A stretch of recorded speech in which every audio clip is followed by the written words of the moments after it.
Yep, now you can hear me. Unmuting is great. Good morning, Alf. Good morning. It's been a while since last time we saw. Good to see you again. There you are. I didn't see you until now. How are you doing, Janne? I'm fine, thank you. Fine. Living in the new world. Haven't visited my office since.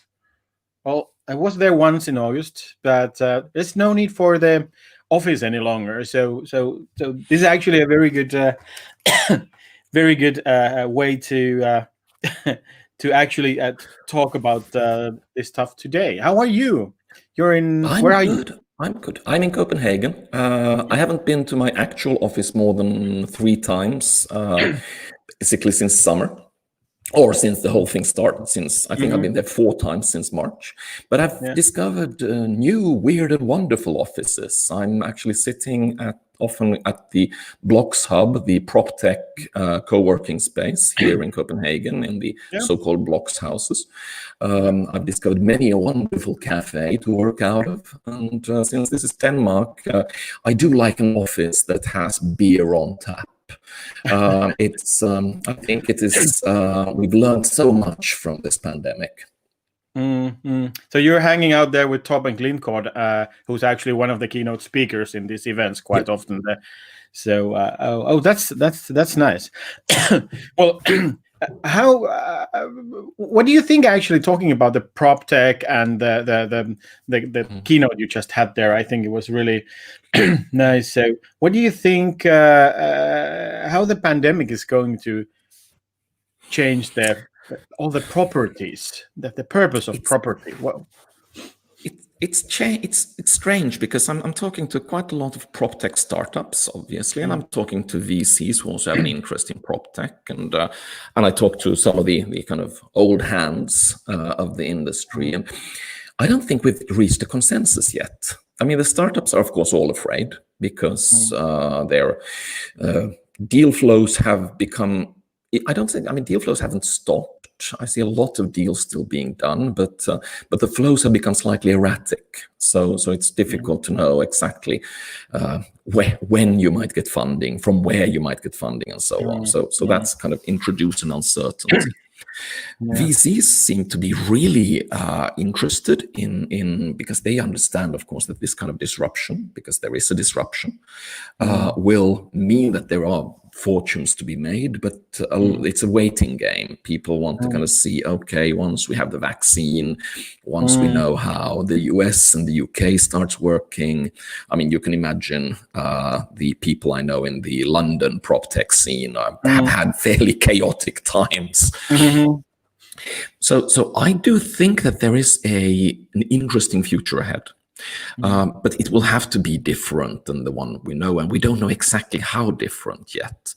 I think the era of the huge WeWorks place may be behind us, or there might be some kind of novel kind of twist on that we haven't seen yet. We should remember that obviously we're still going to need properties. I mean, we become far more enamored by our home properties, or at least more geared towards upgrading them than before. Where we obviously have, some of us have missed the office, not all of us, but I know people who really kind of were thrilled when they could get back to the office and away from their damn kids. So there are many kind of things happening. Some people have claimed that, oh no, this is the end of the great urban centers. It's the end of London, it's the end of New York. I would call bullshit on that. When I look at how, for instance, Copenhagen has dealt with the pandemic and compared to the smaller cities, Copenhagen's, fun. If you can't go to a bar, for instance, you at least want there to be parks and beaches and promenades and stuff to do. So I'm still a big believer in the urban kind of urban communities and urbanization, but clearly we can't tell exactly how that will play out economically or even socially yet. Time will tell. Yeah. Is there something because one thing that is already happening is that the big corporations are actually like they're downsizing their offices now. So that actually can be a huge thing for the property owners. But do you see there as being like a new form of office somewhere? A lot of corporations also say like you can work remote all you can, which it used to be just like with an exception and under strict control you may do 1 day per week. Or I think it's very dangerous to think that we know how this plays out because yeah, I know many corporations have now downsized headquarters and so on, and we have more work from home and so on. I think this is an overcorrection. I mean, you know that there is a hype when just got this Harvard Business Review, the work from anywhere future, and then this cute little house there. And when it's on the cover of Harvard Business Review, you know the hype cycle has hit some kind of zenith. Now, I think that what we're going to see is kind of a more sensible approach to the office. I believe that I will have to go to the office a few times a week, maybe just once or twice, but still, because there are still things that are best done in person. What we'll lose with the work from everywhere is, of course, the serendipitous meeting, the quick coffee chat, the hey, how's that project coming along stuff. And over time, companies will realize the value of this. Companies will realize that their creative potential is lessened when people don't get together. They will realize that their innovation projects go slower when there isn't kind of these little sparky meetings. So I think that there will still be offices, but they might not look exactly as they've done. I mean, we're talking with some colleagues now about our own offices and kind of talking about hybrid offices. We have hybrid learning now, where we have some students in class and some students online. Why couldn't we have hybrid offices? I've said I'm not. Some people. And I've never really understood them. Some people are so have fetishized their offices. It's my office. It's my door I get to close. It's my chair. It's my coffee mug. I'm not. If somebody wants to use my office, go ahead. Don't nick my stuff. But it's kind of if you drink all my espresso, you better bring some pods to replenish. But I'm not that picky. And I think that we need to become a little less picky. I believe we need to kind of accept that offices need to change with the times as well. And I'm seeing fun things now being discussed in which companies have realized, oh shit, we have all this square footage. We don't have to have offices everywhere. We can have other kinds of spaces, more interesting kinds of spaces. So I believe right now, we're in the massive overcorrection phase, and I'm interested to see what the correction back will be. Yeah, this is funny. The pandemic sort of like came in a nice time. It was some 5 years ago. I actually was talking to some future of work thing, and I sort of like did this practice about. Sort of like a concept of like, what if we change the default of workplace? Like you're only allowed to come to the office for that, and we were just playing around with that scenario, and then and back then we basically thought about what would happen. Like there would be much less commuting or traffics in the cities, but then one part of that was that people. Not everyone wants to work from home, but there was sort of like this concept, like if you, for example, have the people who you studied together with, if you are a specialist on some area, and in your corporation, you may be the only one who really understands your own stuff.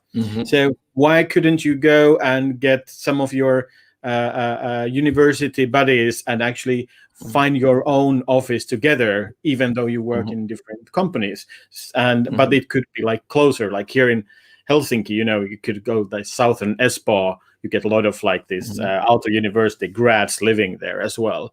So what do you think about, is this something like this that could happen? So suddenly you need much more office space in Matinkylä. I think we'll see a lot of kind of strange kind of tests and experiments and what you're describing. I sort of think that's what we already saw before the pandemic, sort of in Shoreditch. I can remember going through some hotel lobbies in Shoreditch and going, my God, these people clearly are living here. I mean, not living at the hotel, but this lobby is their office, and they are very kind of committed to it. I think that there's going to be that. There's going to be the kind of fragmentation of what counts as an office. But I'm also kind of curious about a notion I've been talking about, such as the meaningful workplace. That is, if you think back to how we saw offices, it was just where we went to work. And they had computers and they had chairs and they had tables and they had all these things, and they looked pretty much the same all over the planet. Now, if we kind of work from the assumption that we'll do, let's say, at least half of our work from home or from some kind of remote destination, the office needs to become much more meaningful when you go in there. There needs to be some kind of reason for it to exist. And I think this is positive. Now, one experience I've had, which might seem a strange analogy to make, is I really enjoy the fact that my supervision work has become more efficient. That is, now students, when they book supervision times, they know that they have you for 15 to 30 minutes. They prepare more. They're very kind of, okay, let's make this count. Before they kind of ambled into your office, sometimes unannounced, and kind of sat down and blah, blah, blah. There was a lot of this. Now there's this notion of, let's make something of this. We have to have an agenda. Bang, bang, bang, bang. And I believe that's actually how our office lives will be. That we will go to the office, we'll be energized. Okay, I have 6 hours at this office, better make them count. I'm going to meet that person and we're going to do this and we're going to go to lunch together. We're going to bloody well talk about this issue and not just sit through one more Zoom meeting. So, and then offices, of course, need to be rebuilt to capture that energy of meaningfulness. And that's why I think that the kind of cubicle logic, everyone needs to have X number of shelf space, will break down, and instead it's going to be, okay, now we have to know more spaces for huddles, more spaces not just for meetings, but kind of flipped meetings in which we might not go in with one clear agenda, but 3 problems that need solving. So I think there's a weird and wonderful future for the office ahead of us. But it requires that somebody leads that charge. It requires that somebody actually says, no, we need to properly rethink this and do something more than kind of digitalize the signs outside of the conference rooms. I always kind of smile at kind of how silly a kind of a development that was to me. The problem is not the sign outside the meeting room. That can be done with a fucking post-it note. Don't enter, or booked at this time. We could have done that with pen and paper. Oh, now we have a digital sign. Ooh, digitalization is here and changing the world. Instead, it would be, why the fuck does this meeting room look the way it looks? Why do they all have the same tables? Why do they all kind of have the same setup, whiteboard, post-it notes, table, projector? Why in this day and age are we still slaves to the meeting room PowerPoint, endless kind of trek? These are the kind of questions we should be asking ourselves. Why meeting rooms? Why cubicles? Why are there so few open bars at offices? I mean, I'm kidding about the last thing, but only half kidding. And this hasn't really, to me, hasn't been pushed enough. Instead, we're kind of at the Harvard Business Review inanities of, oh, yeah, you can work from home. Oh, yeah, big whoop. I'm working from home for over 20 years. Yeah. Do you have a serendipity point somewhere? Serendipity acceleration point? Incubator? I don't know. I'm actually so blessed that weirdos and freaks gravitate to me. I mean, present company excluded, obviously.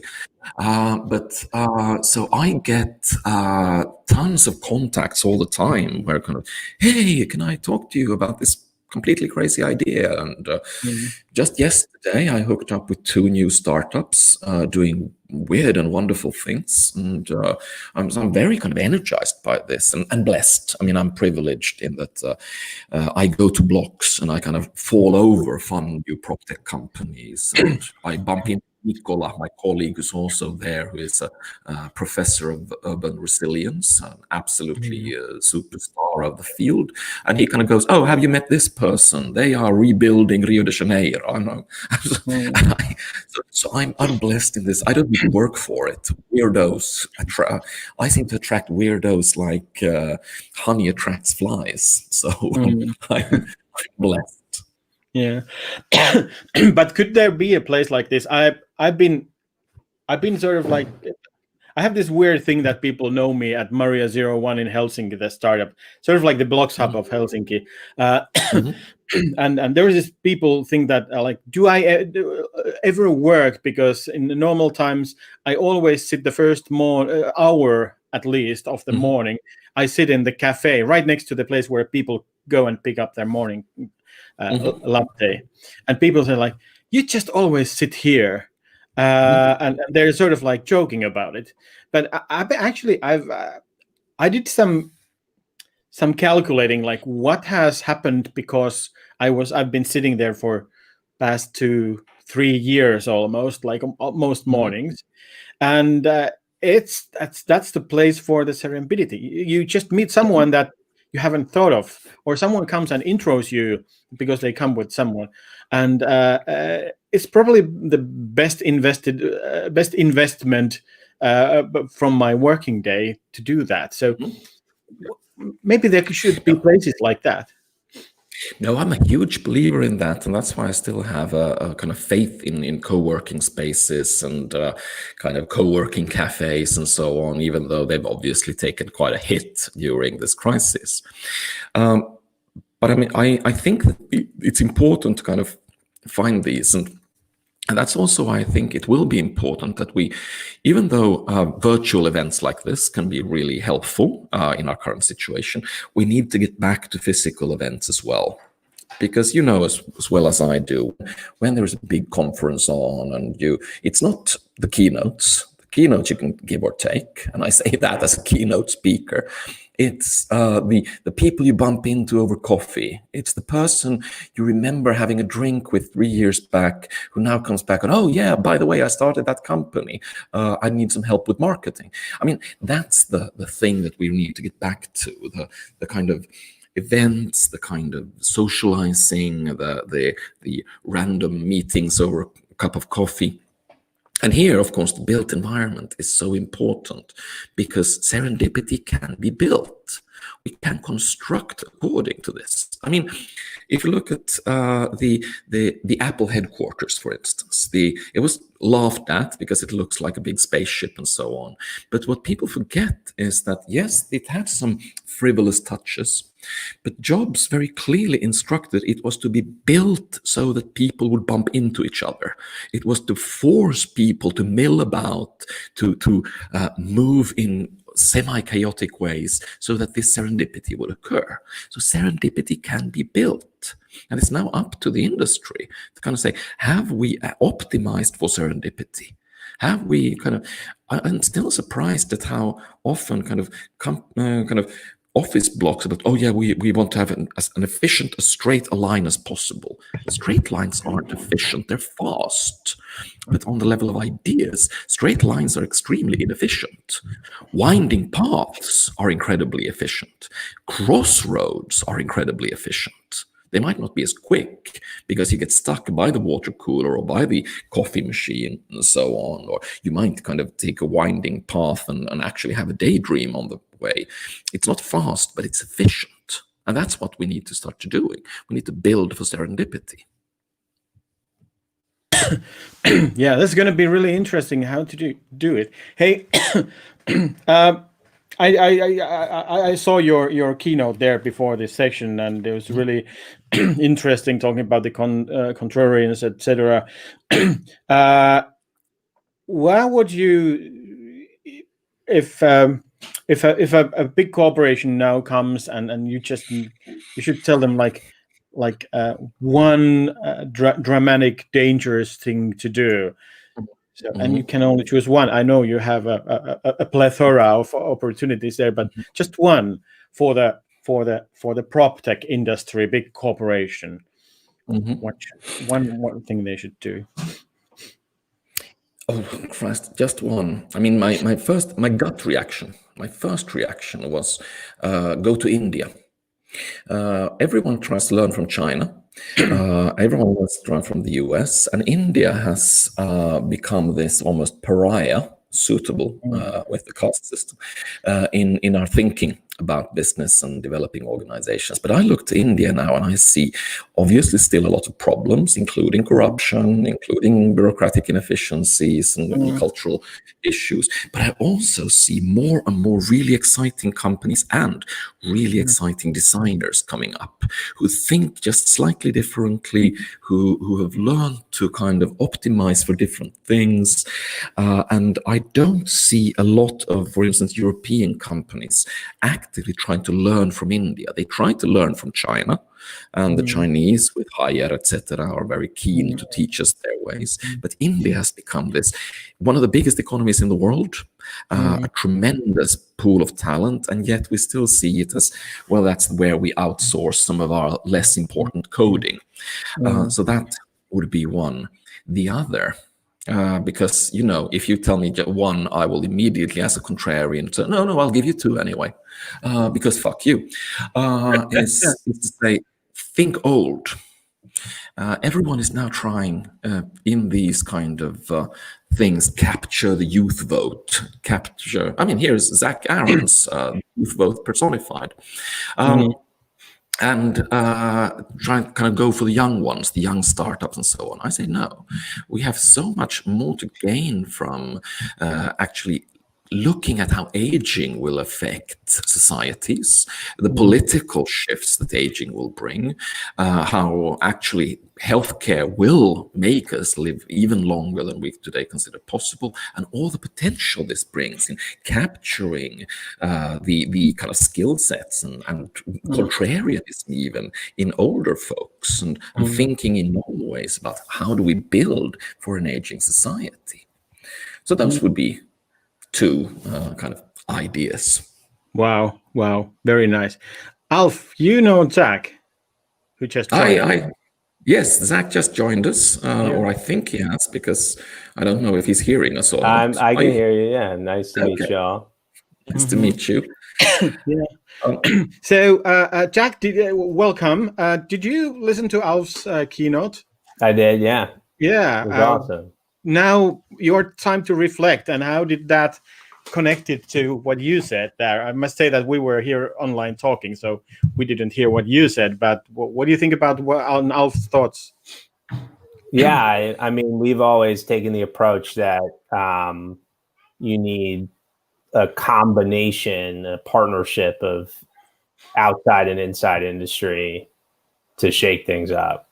And sometimes that's personified in one person. Often it's a partnership, right? That starts, and so, you know, we look for, there's a way to also like be disruptive to an industry without being arrogant about it. And so, you know, we look at, and you were talking about that too, with like humility, but, you know, so there's a lot of people who want to get into real estate tech, who've been in sort of general tech, and those who are willing to learn do really well, and those who are excessively arrogant about it tend to flame out. But the companies that do the best, you know, are the ones who tend to have both outsider perspective and an insider perspective, and the ability to sort of listen to each other. But Zach, great to have you with us here. And I'd like to ask you, because this is something I've been kind of struggling with. I mean, let's call it the Silicon Valley mindset has become this iconized notion in any kind of startup rich environment, be it prop tech, be it fintech, be it all this. And right now we're of course seeing kind of more and more challenges to this. About people have kind of commented that Silicon Valley is more and more defined by these huge mega corporations, and that the little guy doesn't really have the same chances as before. Do you see a shift here? Do you see a kind of a shift in mindsets, not just kind of a geopolitical shift, but that the Silicon Valley approach to prop tech might be, if not replaced, at least supplanted by other mindsets? Yeah, I mean, I don't know. I mean, it's always, you look at the largest companies in the space, and some of them were created with a Silicon Valley mindset. I think Airbnb is a great example of that. And then some of them were created with slightly different mindset. CoStar, which is now the biggest company in the space by market cap, they've always been in Washington, D.C. They were hardly sort of Silicon Valley insiders necessarily. Zillow was a Seattle-based company, so still kind of Silicon Valley mindset, but a little bit tweaked. But you look at the next crop of the largest companies in the space, your VTSs, your Juniper Squares. I mean, those have all been built with if not a Silicon Valley mentality, certainly a Silicon Alley mentality. So like the New York, my spin on, where we're a little bit more numbers and metrics and driven, but still the school of like sort of scaling rapidly. And so I don't see that changing anytime soon. I mean, what you will see though is just further geographic distribution of companies, and so the company might be launching in Lagos, Nigeria, but they're still launching within essentially a Silicon Valley-esque business plan. And maybe they're still applying a Y Combinator. Like, I don't see that changing in the next decade, honestly.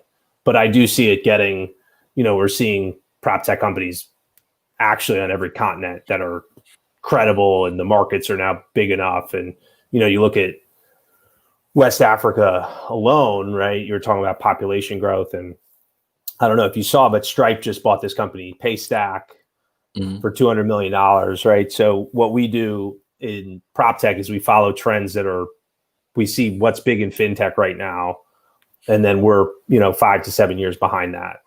So if you look at what's bubbling up in fintech right now, deal like Stripe buying Paystack, it's like, okay, so we should be looking, in that market in 3 to 5 years, prop tech's going to start popping in West Africa, for example.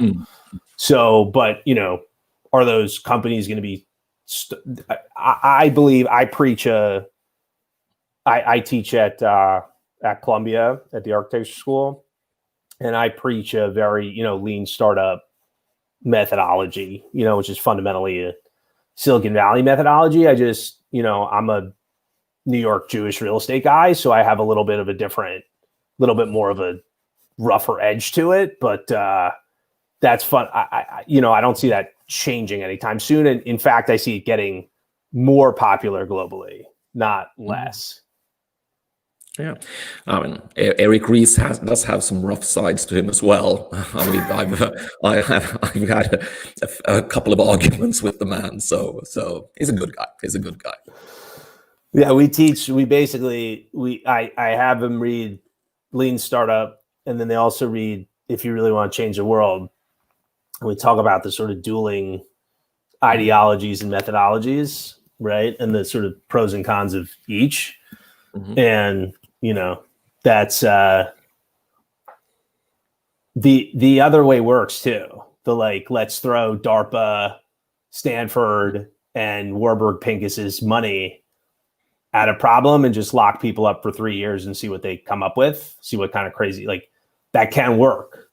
It certainly has worked in plenty of industries. It is yet to work in prop tech.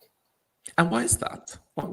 Why is because it would seem that prop tech has had this kind of strange resistance in that specific instance. I mean, there was lots of fun startups, but the kind of big, I would say it's just lack of execution. I mean, Katera, if you look at a company like Katera was that. It was like, let's ignore everybody.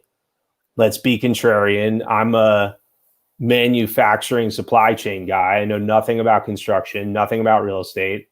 I'm going to be as arrogant as possible. I'm not going to listen to anybody. And I'm going to light $1 billion on fire. And so Katera, I would argue Katera did the if you really want to change the world methodology, and they failed. So it's not that it hasn't been tried, it's that it hasn't been executed.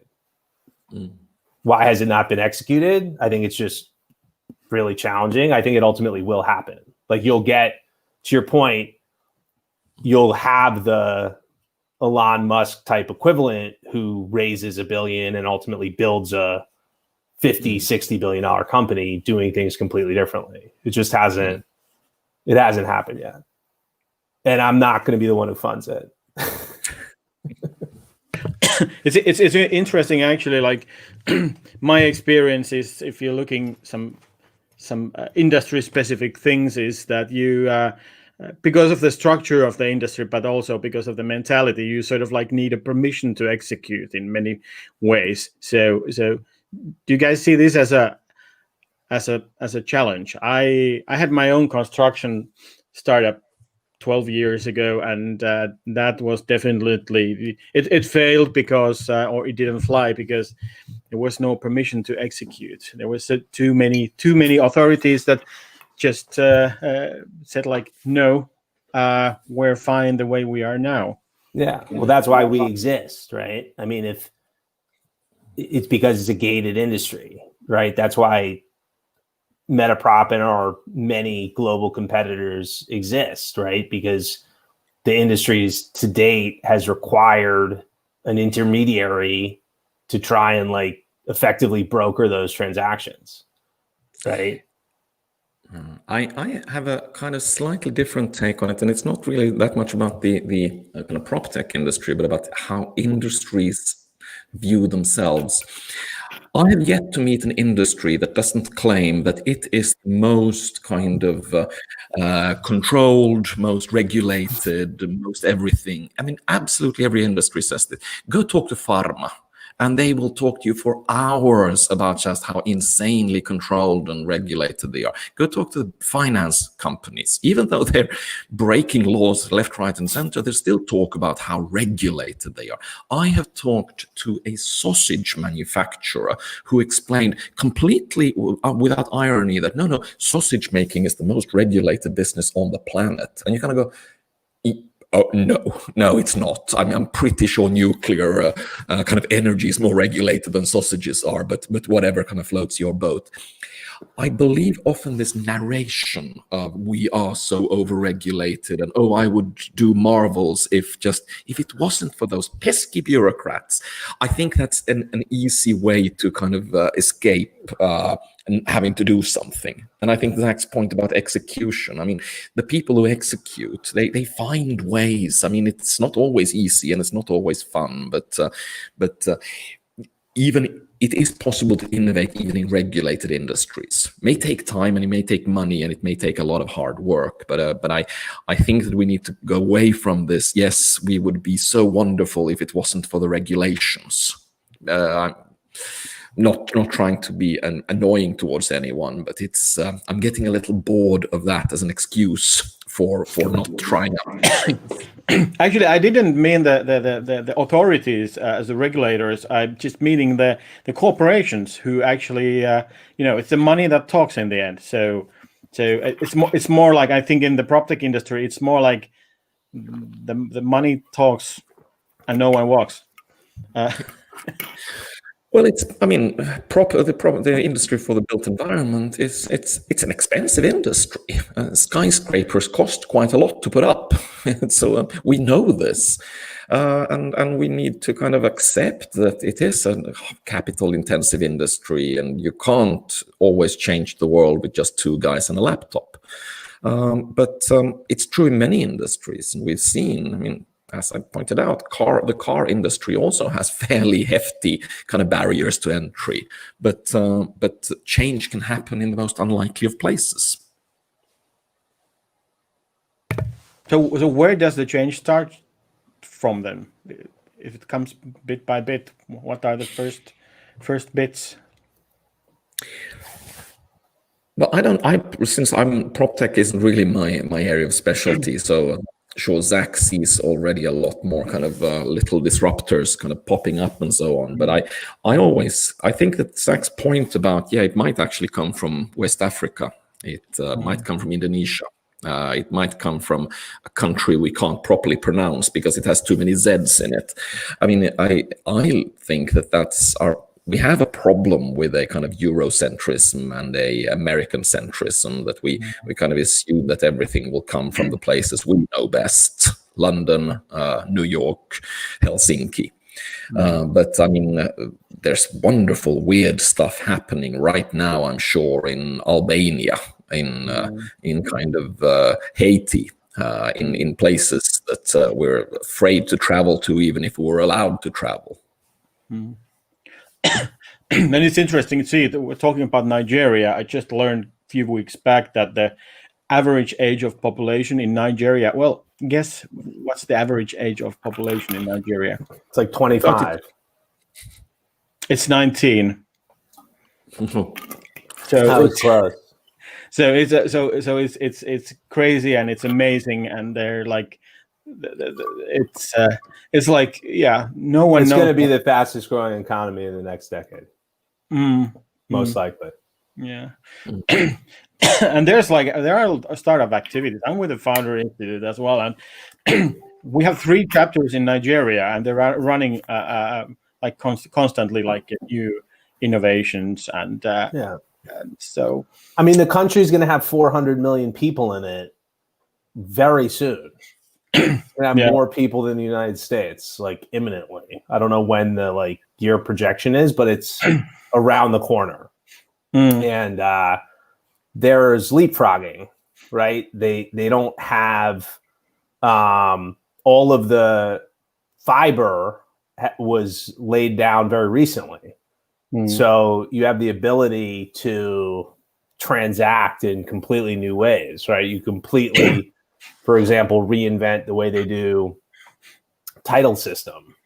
You can completely reinvent the way you do property management. You completely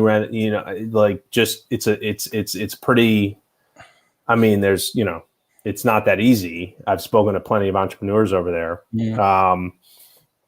And it's not there yet, but it's close, right? And innovation compounds. So what a decade ago took 3 years, now takes 18 months or a year. So the pace is just so fast now that it used to be, we used to trail fintech by X years. Now it's much compressed. But we're still, if you look at funding a venture for prop tech relative to fintech, we still have a long way to go. And then you juxtapose that onto the GDP contribution globally, we're still massively underfunded compared to financial services. Now you could argue that there's been too much money poured into fintech in the past decade. But even with that, it's not even close. So we're still very, very early for the sector. Maybe is anyone else going to join? Because I got to go to bed. It's 3 a.m. here. There will be people there, and we'll have a break here. So I'm not sure. I think Klaus Nygård is coming. Maybe I just got a message. So he might be coming for this session. And as we speak, Oh, good morning, Klaus. oh, there was someone who spoke a bit of Danish. Well, there's only one person in this discussion who has not lived in Denmark, and then two out of 3 living now. So, Aha, and you are you living in Denmark? No, I live in Helsinki, but I've lived in Denmark for 2 years. My wife's half Danish. Alf is sitting in Copenhagen at the moment. So. Okay, cool. Yeah. So hey. I don't think I met any of you guys before, but hello, I'm Klaus from Let's Build. Yeah. Hey. Nice to meet you. What are you doing, Klaus? Just give us a brief thing. I don't think any of us saw your presentation there. So I'm not sure my presentation was very good. So I'm happy you didn't see it. The story is that I have a colleague who's stopping in a few months, and he's kind of the last couple of years been spearheading our thought leadership and doing all kind of, doing the whole tour of presentations around Europe and so on. And then he told me a couple of days ago that it probably makes sense that I start to take more of we're going to spread out to more people as he leaves, and I'll start to do more of them myself. So a couple of days ago, I realized, I have to do this one, and send in the presentation late last night. I mean, what I wanted to talk about was pretty clear and so on, but and I didn't have time to practice this morning either, because then basically 10 minutes before I went on, the construction guys came to my house and cut the electricity. So and the Wi-Fi of course was lost, and the power to the main computer. Anyway, so it was slightly chaotic, but I think I managed. Anyway, so to come back to your question, so Let's Build is a company I started 7 years ago, and then 2 years ago, 1.5 years ago, I merged it with a Belgian company called. My company was called Genie Belt. It's a terrible name, and then we merged with a Belgian company called Aproplan, and then we took on a new name called Let's Build, which is also better because we had some pretty good complementarity in our products and also our commercial organization. That's we're focusing on the build phase of construction, where we are helping people to digitize their workflows and ultimately also help them to become more analytical and data driven around how they run their on-site activities and on-site to office communication. Okay, cool. We'll, Klaus, continue with you in a while, but before we go there, I know Jack needs to get some sleep. Yeah, I'm gonna go and sleep. also, I've been here for a while with us, so you're more than welcome to stay, but you can go, but as well. So this was so much fun, guys. Thank you for having me. Jack, before you go, just one final thing. Give people sort of like one advice. What should they do if you were to tell them like how to make the PropTech world better place? So one advice. Yeah, go. A lot of my portfolio companies are hiring, and everybody now hires people with a distributed workforce on any continent that has an internet connection. So like, go work at a PropTech company, get your feet wet in the sector, and good things tend to happen, right? Learn some pain points in the industry and then go start a company. That'll help me too. My portfolio gets staffed up. Okay. Sounds good. Sounds really good. So I think we'll Zach, let you go and get some sleep before the new day begins. Thank you all. This is fabulous. I'm glad I can. One of the wonders of the pandemic. I can be in Helsinki or Copenhagen, just the click of a button. Thanks, guys. Excellent. Thanks. Bye. Yeah. Now I will have to leave as well, but I wanted to kind of give some props here to Let's Build, actually, Klaus's company, because it's one of my kind of main topics, and it actually connects to what I've said in my keynote and what we talked about here with Janne is we need to become better in the construction industry as well with issues of diversity and inclusivity. And one thing that I think we all are realizing now during this strange time is how important mental health will be. And Let's Build are actually taking a very kind of kind of good position on this and are actually arranging town halls around mental health and inclusivity in the construction industry. And I think these kinds of things are really good signs, because if you think back just 5 years or 10 years, the notion that a construction company would talk about mental health didn't exist. Inclusivity wasn't a term one used. So even though one can be a little pessimistic about things not moving fast enough, I think that these kinds of examples that Let's Build actually talks about mental health and inclusivity shows that prop tech too can develop, and the construction industry too can become better.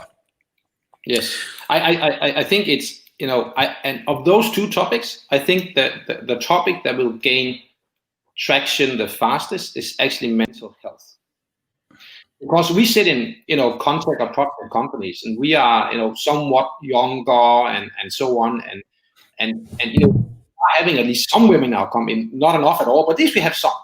But the gender balance in construction, I think, will be a long, hard slog before that. And now I'll tell you something quite interesting. I realized that about 1 year, into my little journey here. In construction, if you try to understand how construction projects are actually being run traditionally, and most of them today also, it is male project managers, construction managers, on the phone yelling at people. It's I'll go out and fix this, and carpenter, why the hell have you not done this? I'm gonna call the electrician, blah, blah, blah. And then it's incredibly stressful. It's really hard to be a construction manager and running a project or a number of projects. It's really hard. And there is this macho way of doing it, where you're trying to enforce yourself and be a bit powerful in the way you put pressure on all the different trades that have to get coordinated and so on. There's a little bit of that. And then I saw that there were some female project managers doing exactly the same thing, but they operated in quite a different way. And of course, I don't have all the data points in the world, and some people might say I'm stereotyping heavily now and I'm a terrible person and so on. But it's based on quite a lot of observations. And this was only based, by the way, on observations in Denmark. So there could be cultural differences. But what the female project managers, they did was, it was more structured. And they wanted to have their shit in order when they went home at 4 o'clock, because they wanted to go home at 4 o'clock, right? They were more inclined to listen when people talk about, you can have this system where in real time, you are having reporting back from all the trades. You don't have to call them. You don't have to shout at them. You just ask them to check in once a day and put your communication through this interface here and so on. And then when you go home, you're behind schedule on your project, but you know where you're behind schedule, and you have peace of mind in a different way. And they wanted to have peace of mind when they went home at 4 o'clock to their family. Again, I don't have all the data points in the world for this, but I told my colleagues many times, just having more female project managers in construction will solve part of the problem, basically. So now people can hate me for this comparison, but I've seen it a little bit actually. Yeah, I absolutely agree, and I've talked about the diversity dividend. And it doesn't mean that we should force this on people. We should just realize that diversity actually pays. It generates positive value, and I think that's a beautiful thing. I shall leave the two of you. Thank you very much for this kind of comment, Klaus. I absolutely agree with you, and it's great to see that people like you and companies like Let's Build are engaging in this and making the prop tech world so much better. Thank you, and have a lovely rest of the event. Yeah, we can link up after yourself. Have a nice day. Yeah, have a nice day. Bye. See you guys at Geranium or somewhere. Yeah. Okay, so it's just you and me. So did you have an opportunity to see Al's presentation and Zach's presentations before? I was, yeah, well, as I explained before, my power was cut. So I heard about 30 seconds of what Zach said, and then everything went dark in my house. Okay. So what are the next? What's the future view to you guys? What does it look like? Like what are you doing now? So I've alluded a little bit to in the presentations. We are very focused right now on both on the product roadmap as well as on our commercial activities to preach the gospel to the construction industry about getting started on standardizing their processes on site and letting those standard processes being supported by our platform. What will it lead into? Yes, so as they start that journey and more of their processes become digitized, then they will gradually also start to be able to reap the benefits that we call the step 2 benefits, which are you start to accumulate data in, if not real time, then near real time, and you can link that data up through integrations with other systems and other data, and then suddenly you will, for the first time, as a construction manager and a construction director, you will have a digital overview of where you are, what you're doing, what are the issues on your construction projects today, and it'll be it'll be digitized, it'll be in one place, and you can do analytics on it that's relevant for your decision making. You can do benchmarking of different construction projects, different construction managers, different of your suppliers. You can also, the more advanced level, you can start to maybe make predictions based on this data. So that's where it naturally leads to when you start to digitize more and more of your flows and get people used to working with simple digital tools. And that's a big option. I mean, step 1, just digitizing your flows and communicate digitally gives a big improvement. But the next step of being data driven gives an equally big improvement to your activities. True. Are you getting a lot of resistance and opposition for you? So we talked about like the industry being fairly conservative there before. So are you seeing? Yes, absolutely. Yes, of course, we see that. You need to have.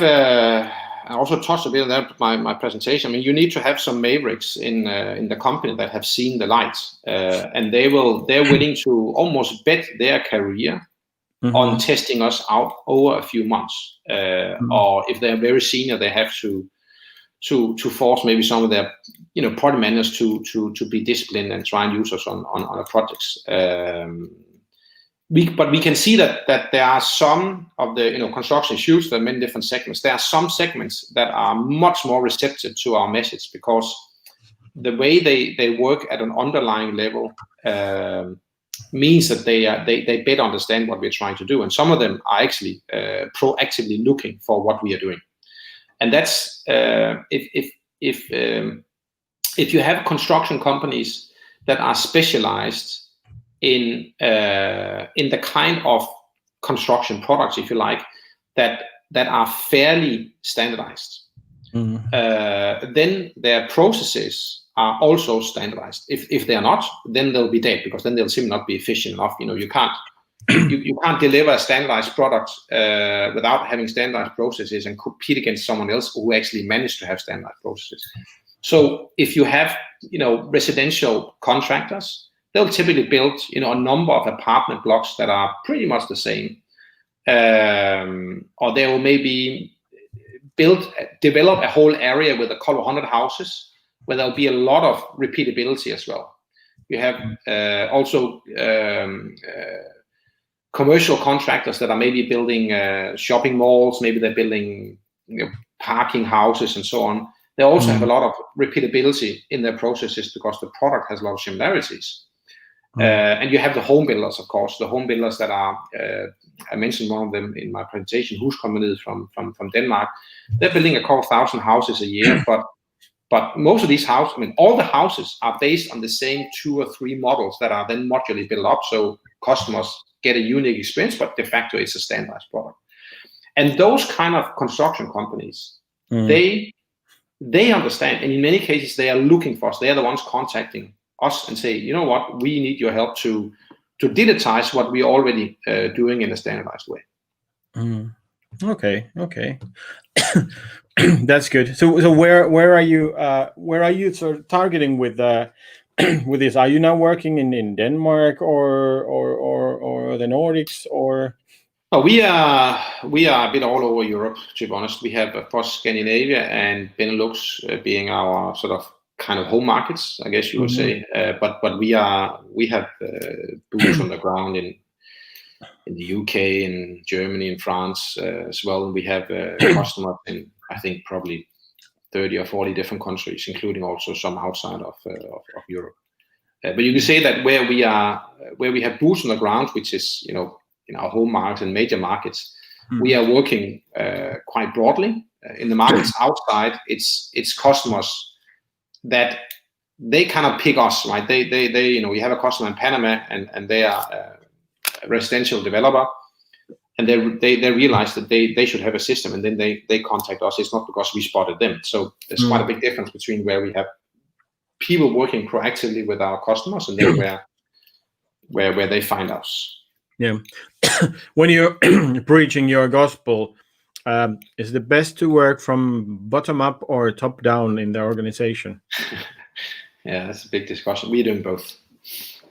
We have you know, we invest a fair bit in thought leadership, both content-wise and presentations and town halls and so on, like the one that was mentioned before by Alf on mental health. So that way we get quite a lot of attention, and we use that to build relationship to more senior guys in companies and have a discussion with them about how we can help them to improve their business. But then, of course, we also have a lot of activities that are targeting the project manager level, construction manager level. So they pick it up and they, you know, maybe on their own decide to test it out. And then when it works and it's a success, we of course help them with that. Then they'll go to their bosses and say, you know what, why don't we just test this out in more places, because it works really well. So we are actually using both bottom up and top down. We're also using quite a lot that, you know, the construction industry is yes, it's quite conservative, but an advantage is that people are moving a lot around and they're working a lot on different projects. So if you're done well on one project and people from there move on to another project, there is some level of virality in that is quite helpful. How do you deal with this multi-level subcontracting model that is sort of like the standard, hopefully soon the old standard, but you know, where you just have subcontractors who have subcontractors who have subcontractors, and in the bidding phase, this type of things are not normally required. I know, and from my own experience, that in theory, you will go where the money is and ask them to require certain things when they're bidding and making the new project up. But in reality, it's not that simple. So how are you dealing with that? Well, it's not a problem. We're not involved in making contracts between asset owners and construction, but our solution provides quite a helpful way of managing all of that, because if you if you want certain standards to be met, you can use our platform to define how to do it, and you push that digitally out via our app to the subcontractor or subcontractor that needs to work on that activity. And then it's very clear who has the responsibility. It's very clear what they have to do. It's very clear what they have to check and what they have to document. And in that way, you can sit at the top of the pyramid and monitor on a day-by-day basis to what extent these templates have been followed, and how far people they are, where they have problems, and where you need to send your quality inspectors out to do inspections of whether they are really following the right process. Okay, cool. What do you see as the biggest sort of like, if we sort of like get a bit away from your business, what do you see the biggest problem and biggest opportunity within the industry? From, because I know you're you're seeing a lot, so you must be observing stuff. So stuff that is not related to your business, but it's a big opportunity or big obstacle. Well, you can of course answer that in many time perspectives, because right here now we've been through, or we're still in a pandemic, and especially in the beginning of that, construction companies were really under a lot of pressure on how to operate. But I think to the I mean, construction is also, they can really be very entrepreneurial and flexible if they're being pushed, and I think it's they did very well in adapting to new circumstances, and I think right now they'll be able to kind of power through without any major interruptions. But then of course the next hurdle will be some of the economical issues related to the pandemic, and I'm sure that even though all governments are probably pushing investments in construction to keep sort of in a Keynesian way the economy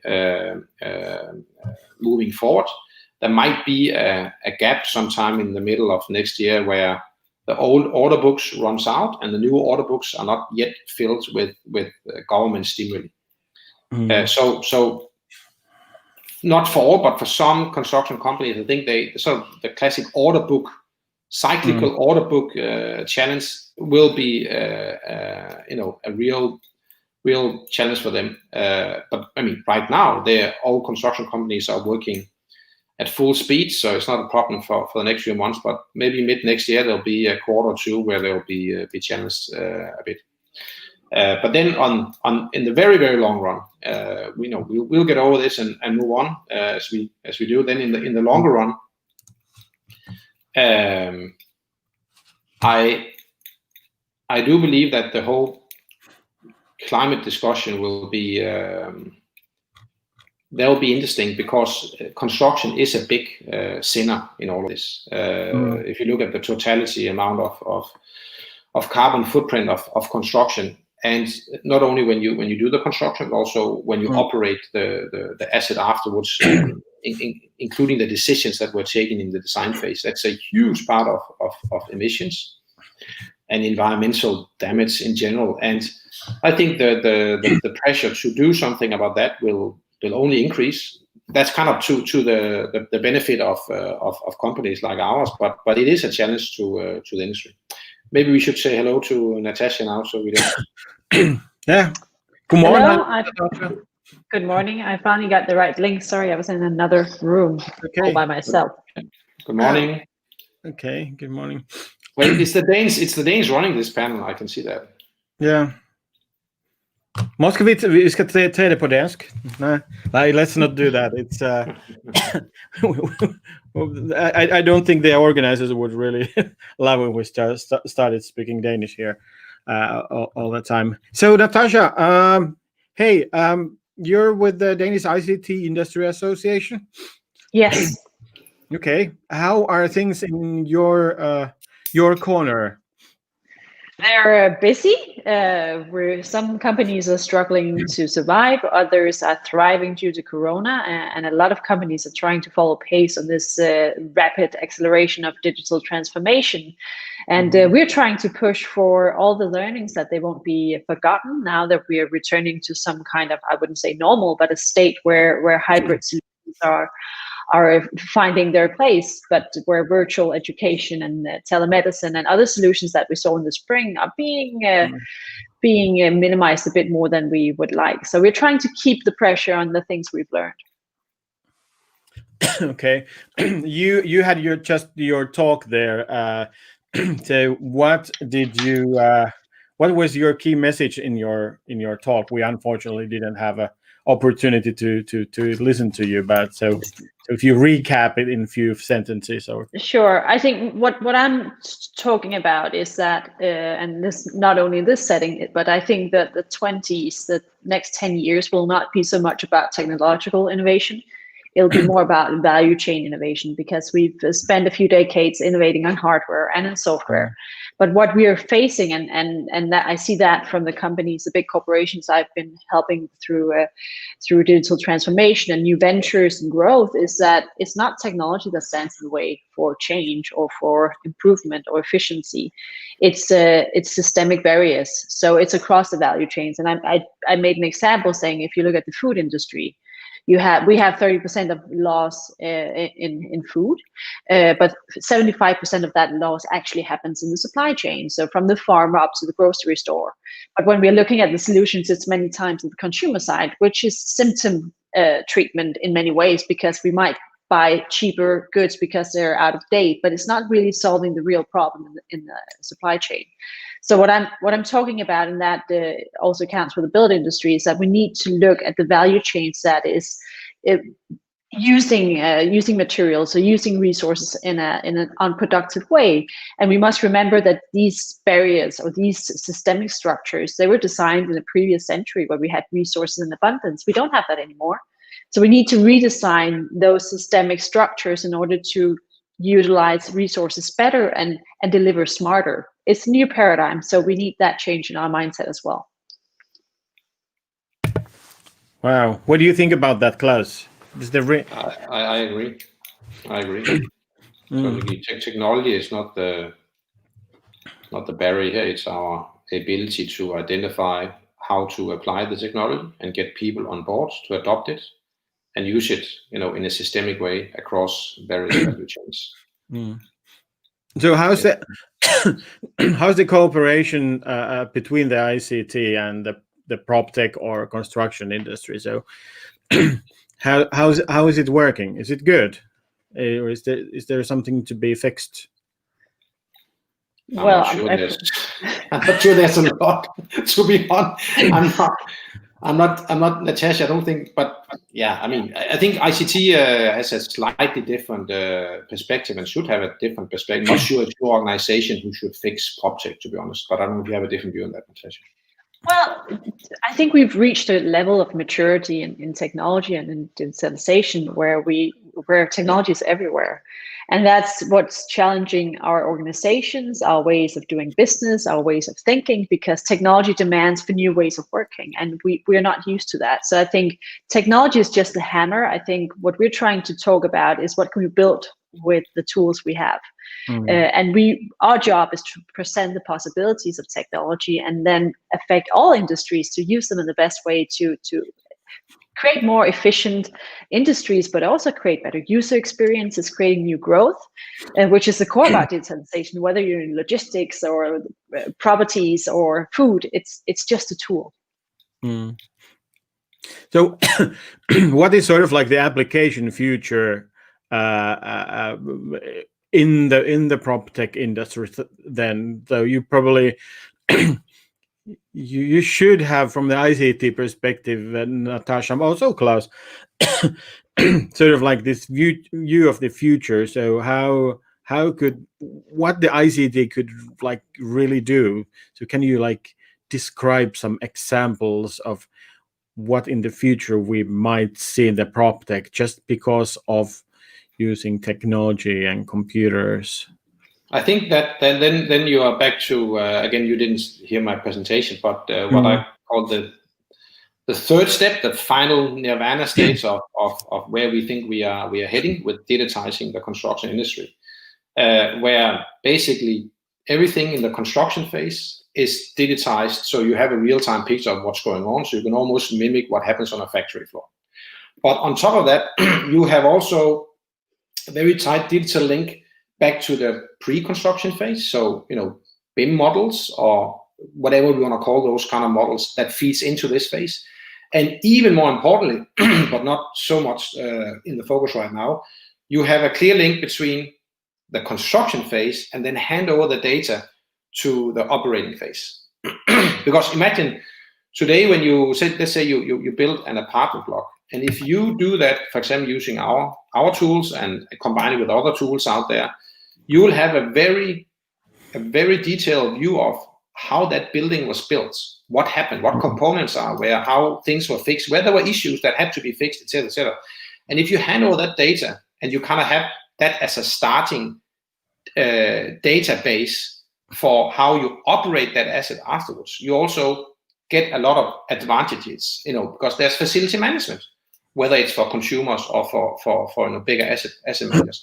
So if you can link that kind of whole, trace that whole digital value chain all the way from the architect starting with making the first drawings, finalize the drawings, hand them over to the build phase, run the whole build phase digitally, then make the model of the asset, the building, and move it into the facility management phase. If you can link all of that up, I think you will be able to have much more efficient running of construction assets, and also environmentally.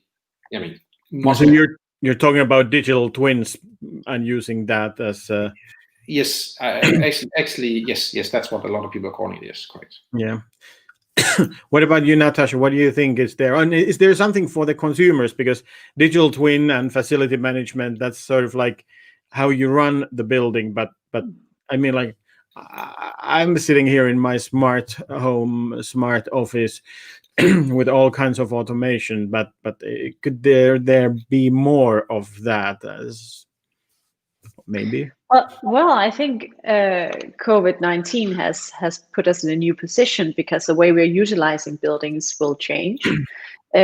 Normally we had our own office space with more seats than we had employees, just to make sure there were room enough for everyone. And I think the way we're going to look at assets and buildings and seats is going to change, because several companies can share an office space. Now we can come in different days. We don't have to be in a headquarters somewhere downtown and sit in traffic jams on our way to work and back.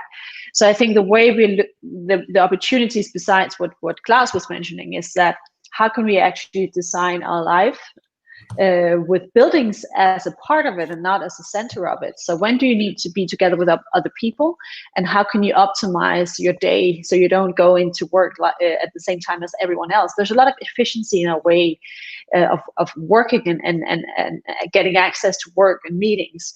So I think Corona has taught us that a space is no longer a limit or somewhere we need to be at in order to work.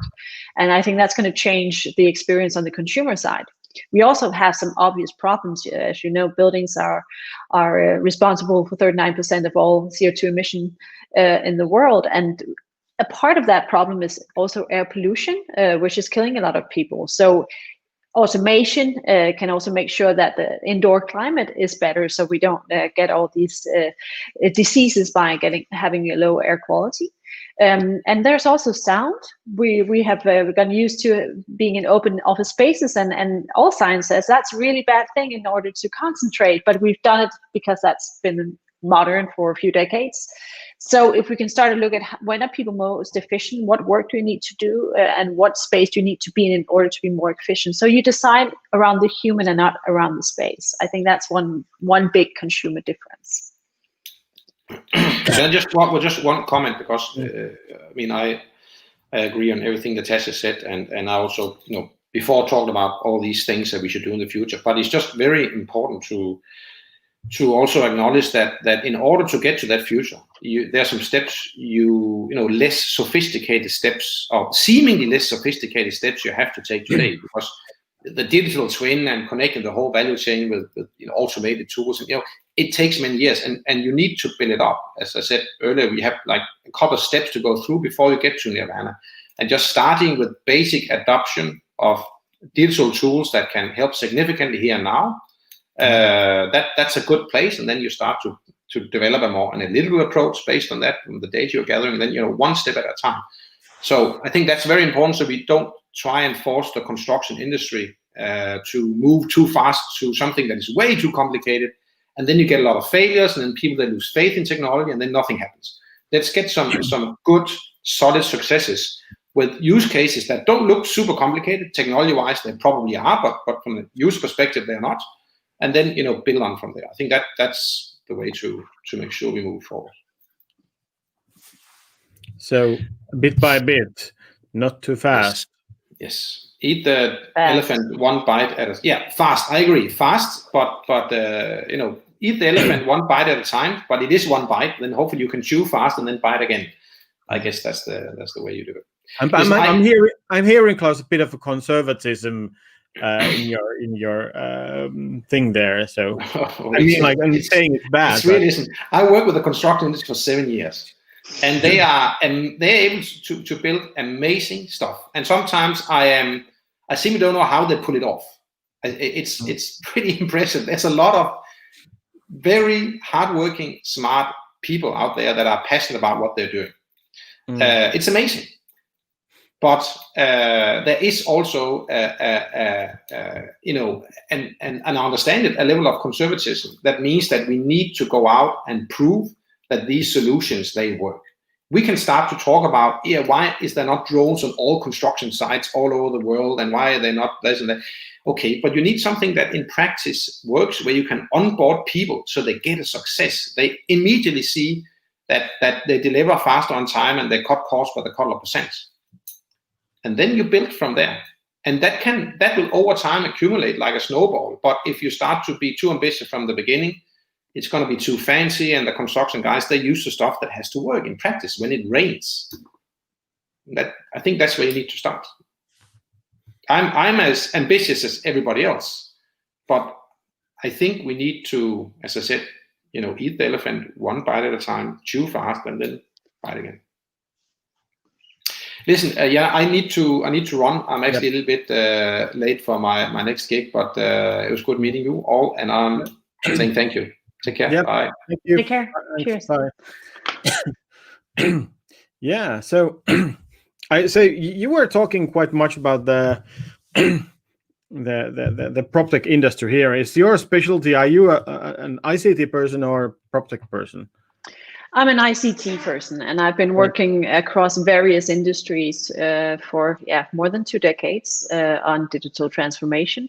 And I must say, they're not overall, though, many differences. It's the same challenges. There are different challenges when you go into the actual work, but when you look at culture, you look at skills, you look at the way of addressing problems, the way of thinking, growth, user experience, efficiency, there's a lot of similarities across industries. And as Klaus, if I follow on his comment, and your comment about conservatism, we need to transform in 2 modes.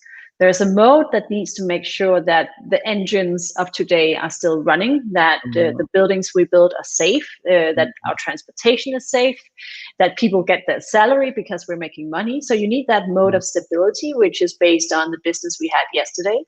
And then we have a new mode, and that's the entrepreneurial mode, where we need to try stuff out in order to find the new normal.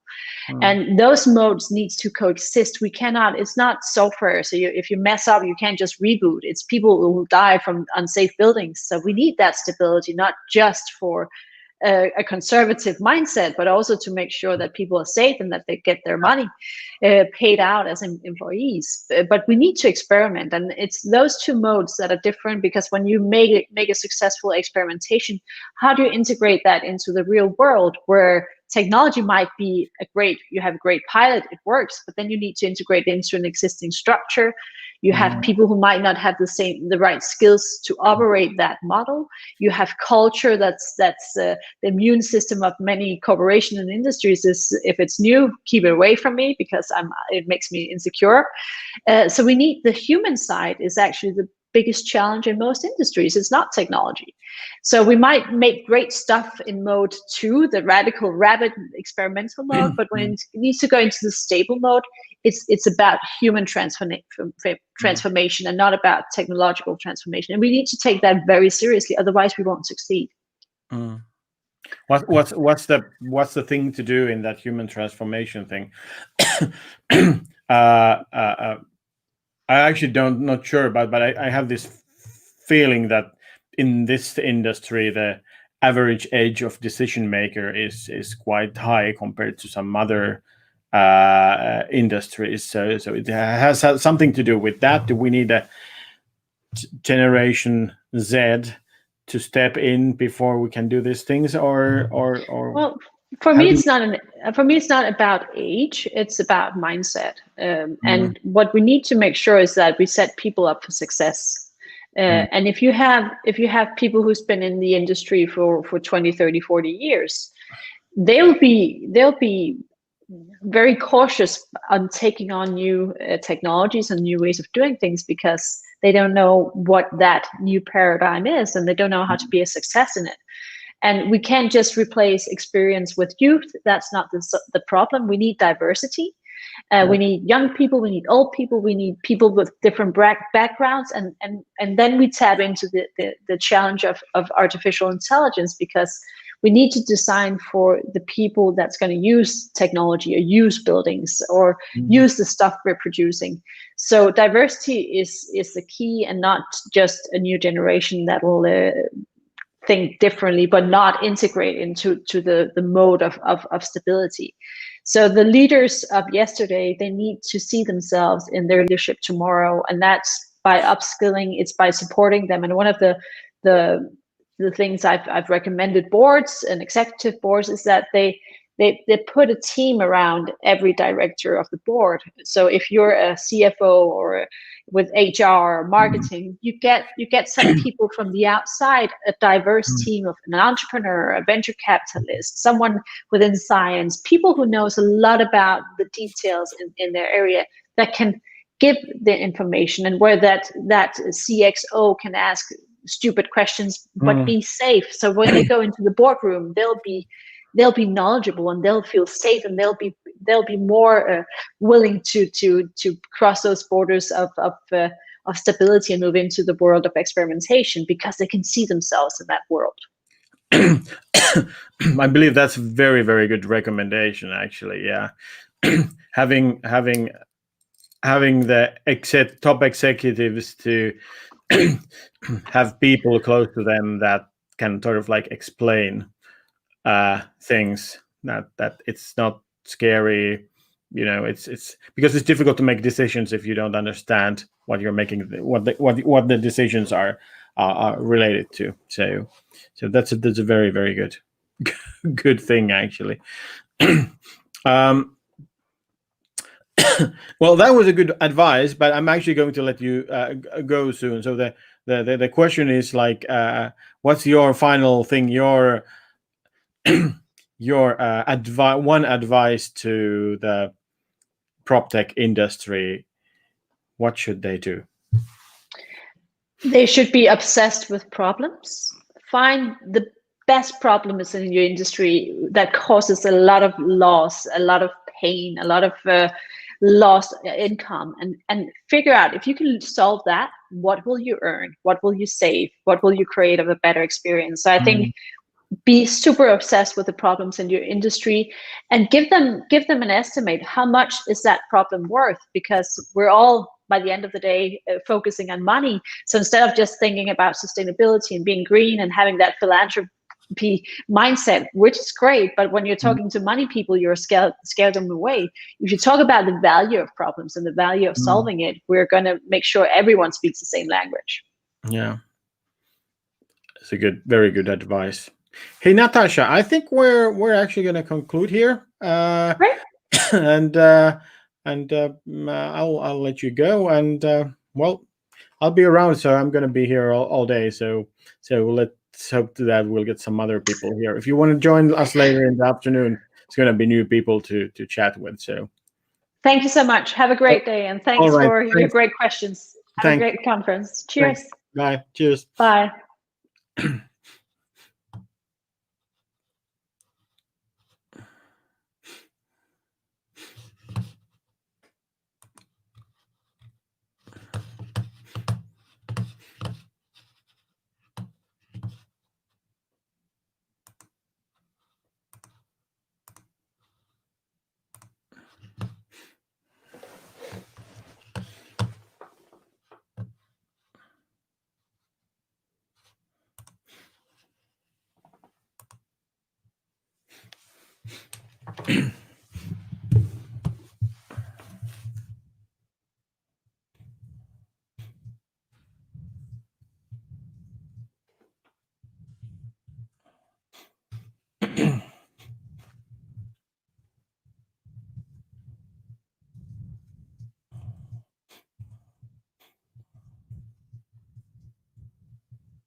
Hello, Dita.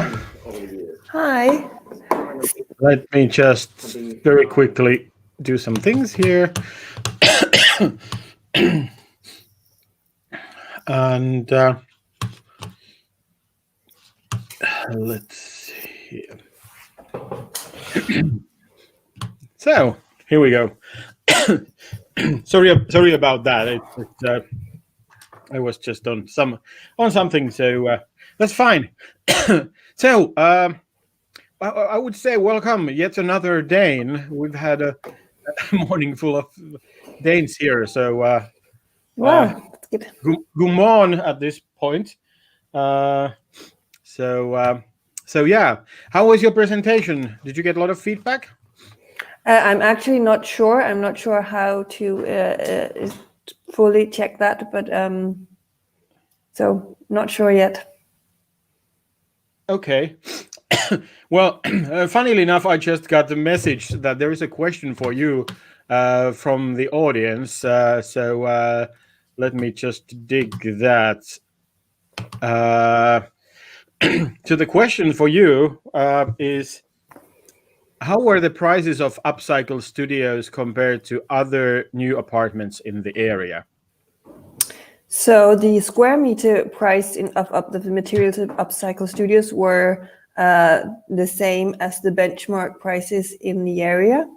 We did, however, have innovation soft funding to get to the point in which we were able to produce the materials. So once we were able to produce the materials, it's the exact same.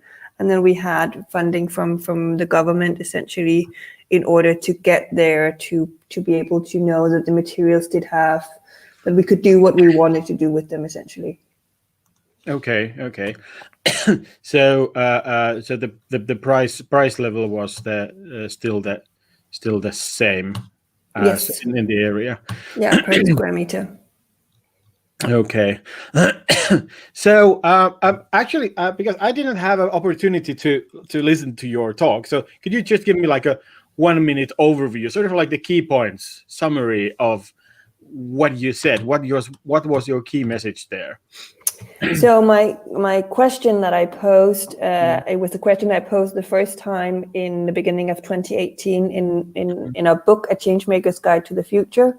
And it's essentially, is technology friend or foe for a sustainable transition? Yep. And of course, with the message that we need to make it friend, but that there's still a long way to go to build that bridge between technology and sustainability, so that we can essentially accelerate the circular and the sustainable transition by utilizing technology. And that, of course, if we're not careful, we can end up making technology foe rather than friend, because of course technology also enables us to do more of the things that that are not necessarily good for the environment. From environmental perspective, it's actually a good question. Like, without technology, which would be more sustainable, right? Yeah. Yes. So why use technology then? Because actually, I think that's from my start of the presentation is the why, in terms of, we do know that the global population is growing and the middle class is growing as well. And it's a good thing that people are getting a house over the head for the first time, running water, all of these things. So we need to be able to cater to that global demand. But at the same time, we also know from an environmental perspective that we need to do a lot better than we are today. IPCC is saying we need to lower 70%. So how do we combine those challenges, that we need to do more, but at the same time, we need to do it with a lot less? And I think that's the reason why technology becomes important. We need technology to enable that, essentially. But it can't be technology alone. It also needs to be design of, rather it's products and value chains, but also very much design of new types of business models. Which one is more important? It's the cost of building or the cost of maintaining the buildings? Which one you think is more important, and where technology can help? Well, I mean, ideally, I would hope that we would see examples where technology actually breaks down that barrier. So imagine that, it's no longer a matter of the cost of building and then the cost of maintaining. You might not actually see an opportunity where you keep ownership of the building and the material producers keep ownership of the materials. So a sort of a building as a service, but in the full length. So whoever produces, whether it be the concrete or the windows, etc., they actually have a financial incentive to produce the best quality possible, because the better the quality, the longer they can lease it to the developer, and then going back in the chain. So I think that's one of the things that would be super interesting to see technology enabling if we're looking at the business model design. So when you when you buy concrete slabs for your huge building, after the building is end of life, that concrete will be returned to the manufacturer. Yes, and the manufacturer will know that already when they produce the material at first, so that they will do it with thought in terms of, okay, we actually need to be able to use this again. How do we do that best from a sort of an ability to dismantle it properly, but also from a quality perspective. Okay, yeah, because that would accelerate probably the use of recyclable materials. Yes, it could incentivize. Yeah, and it could incentivize the use of quality materials, because you have the incentive to have them live for as long as possible in the first life, but you're also responsible for the second and third life. So of course there's a financial incentive to make sure that you can do that second and third. But it's a long-term perspective, so we need to enable that long-term perspective. And I think it's also a matter of, okay, so there's a lot of use. How do we monitorize that use and store the data in a proper way so that it is feasible to be reused again and again? How about wood? Well, how would that work with wood? It's sort of like becoming trendy to build from wood now. So we have a lot of work in wood, and I think it's the same. We need to get much better at utilizing wood. That comes also down to collecting data in terms of the wood's qualities. So that would be a key thing to do. But then again, looking at, okay, is there, once the wood has had their first life, what happens to it in the next life and the third life, etc. And when is that? How long is that lifespan? And how can we make sure that we utilize it as best as possible? So that coming down to some of the things that we're working on right now is a project with a technical university in Denmark in terms of non-destructive testing. And that goes for wood as well. How can we get much better at utilizing technology to test the quality and the strength of the wood, steel, concrete in that instance?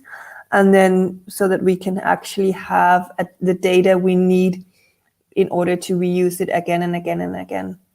Oh, that's interesting. What about then during we're not talking about materials, but talking about like the facility management side, so maintaining the building, servicing the building, and the users of the building.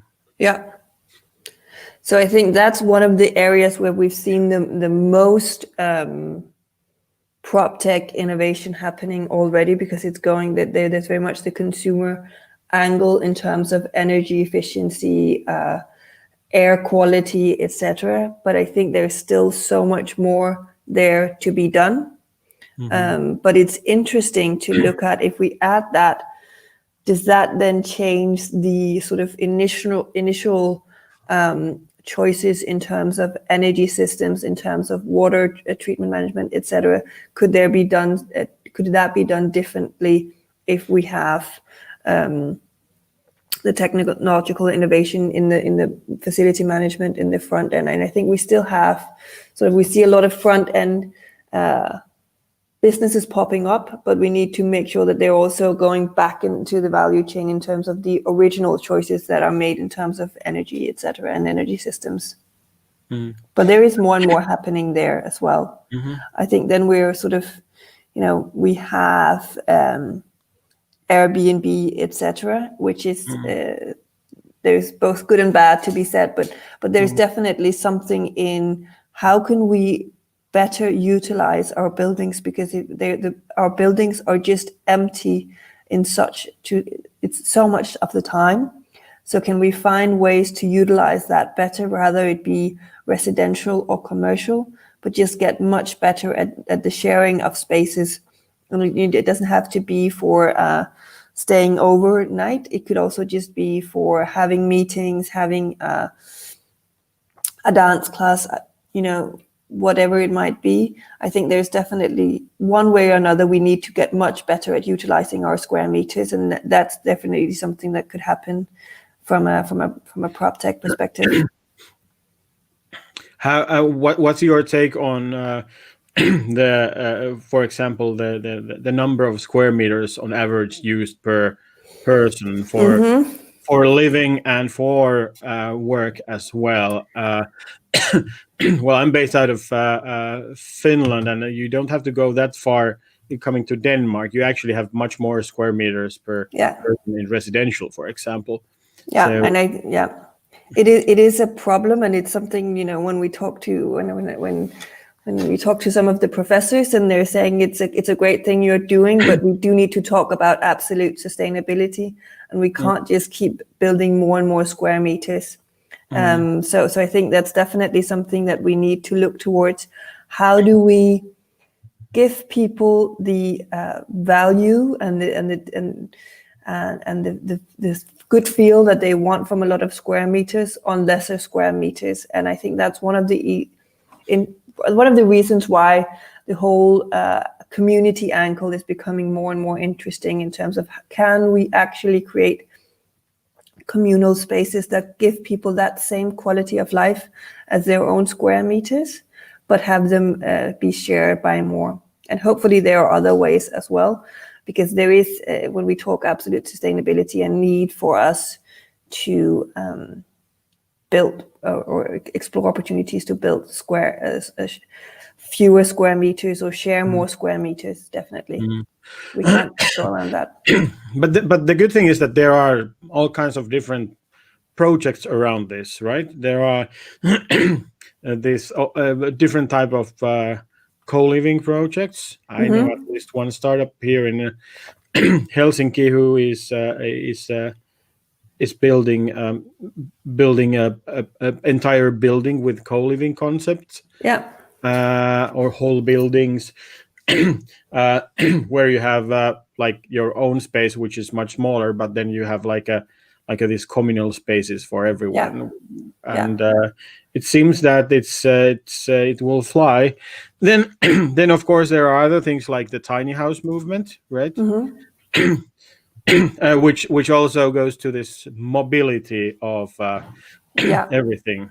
Yeah, and I think both are great, that we can have both tiny house and communal. I think communal for me is where I see the most potential, just from when we look at urbanization as a mega trend.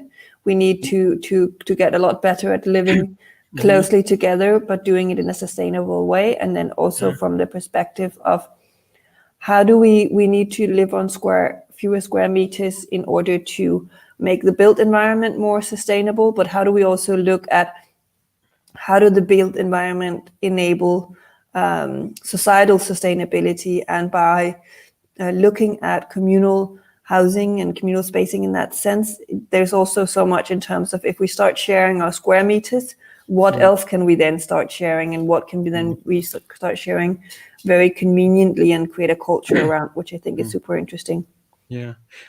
We just got Jyrki Laurikainen joining from Rakli. Hey, Jyrki. Hello. Do you hear me? Yeah, we hear you well. Yeah. How are you? I had some technical problems because I was hearing a couple of, people talking at the same time. But now it's fine. It's perfect. Yeah. It's perfect now. What's up with you? Were you talking, or you just popped into? I just popped in and heard about the discussion about the square meters, and I really don't know what you guys were talking about, but I kind of took the approach that's been wondering me, when we more or less combine the whole climate crisis that we are in, and how should we kind of guide? How do we balance between the space that the individuals let's say, need, and that what's the right amount that, I mean, you don't get blamed. So if we only kind of take care that we have the CO2 down a lot, it actually means that the smaller the house, the better. The less square meter you use, the better. And that cannot be the right one, because then the best building would be the building that we don't build at all. So yes, on the other hand, the utilization levels is the key thing. So we should be able to use 24/7 all the spaces that we have in practice. And then we have more or less kind of the money involved in this whole thing as well. So somehow I do see that we do need a kind of a balanced approach between the thing that what are we humans needing from the built environment. I mean, when are we more or less, I mean, and happy and wealthy and everything is going well? What's the right spaces? Then we need to have the CO2 approach to it. And then, of course, we have the money approach. And this is something that it's been a bit of bothering me, because when you, for example, take the CO2 related regulations from the EU level, it basically means that if the building is empty, it's not using that much of energy. So it's better building, even though it's empty. So it's not utilized at all. So it's already easy to say that you cannot only guide from the CO2 point of view. You have to have the big picture. And the second thing that is most bothering me about the CO2 guidance from the EU is that it doesn't take the bigger picture into account. So how do you do the commuting? As an example, comparison of if you build inside of the existing infrastructure or you build somewhere greenfield, there's major differences. So you also come down to the challenge of the whether you demolish or not, and what's the better. It's sometimes from CO2 point of view really good thing to demolish and build more. I'm talking about situation where you are close to a railroad or good other public transportation situation, and your overall CO2 is much smaller. And that's kind of more or less the point that I'm trying to say, that I mean, we really need to balance that. How do we do it? We need to take care of the utilization levels so that all the built environment we have is well used. And then we have to have the CO2, but then of course also what's the actual value add of a building? I mean, it's not raining in. Where do you live? Where do you study? Where do you shop? And so on and so on. That's more or less my thoughts that I... Well, Dieter, what do you say? I think absolutely, of course, it needs to be a holistic approach to how do we create the best societal sustainability possible.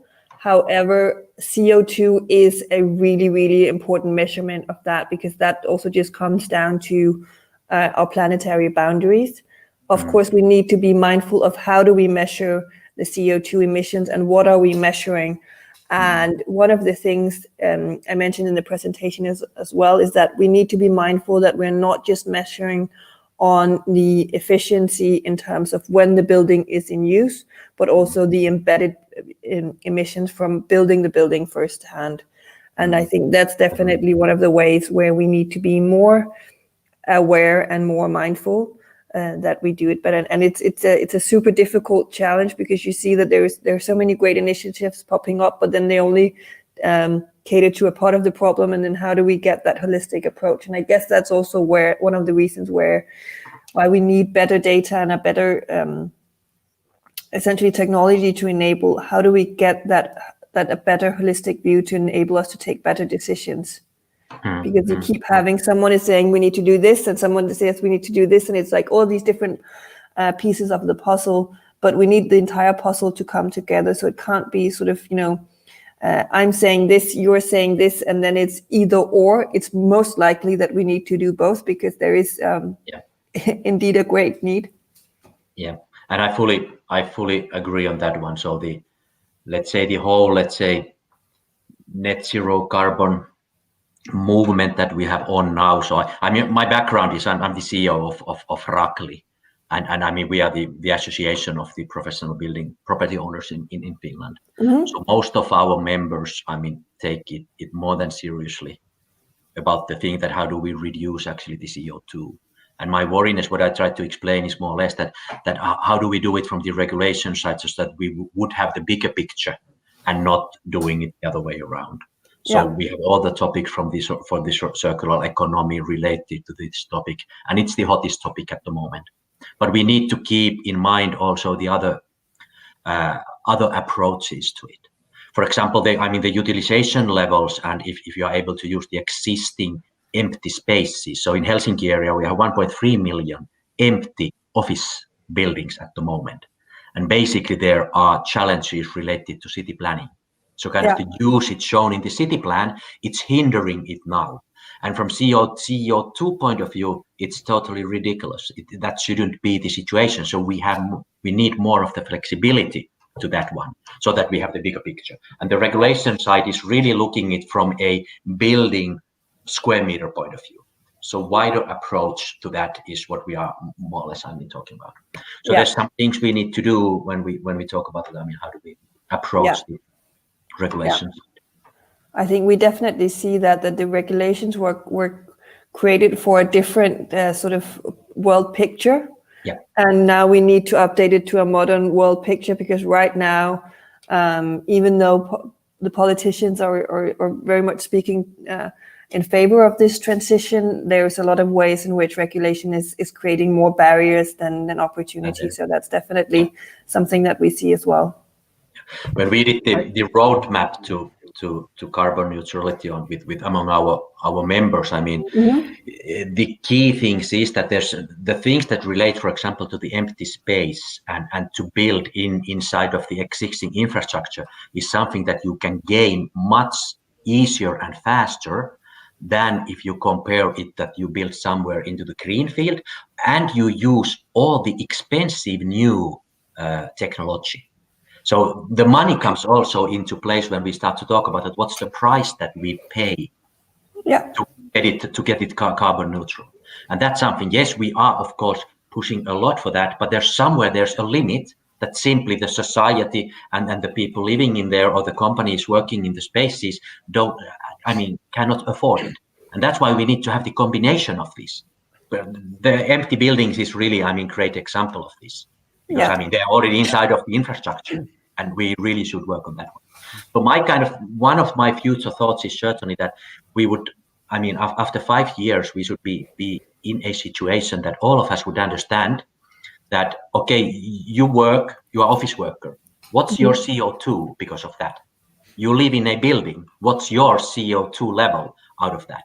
So that the CO2 would be something that when you choose your home, you're moving, you are buying a new apartment, you would understand, okay, what's the CO2 per something? Per somebody living somewhere, per somebody working. What's the CO2 per a person on a university campus? So this type of measurements we need on top of what is now regulated by the EU. Yeah, and then I think... If I may sort of jump here with my ignorant, disruptive thought. So is there a way how to get rid of the square meters totally? Jyrki, you just mentioned something that I was thinking there. Can we just go and start dropping the square meter valuation totally? Just change it to cubic meters of area.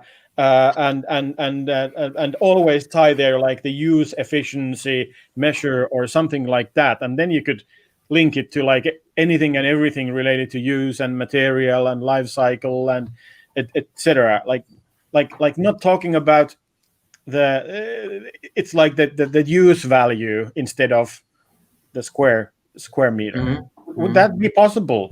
I don't know. It's just a stupid, ignorant question.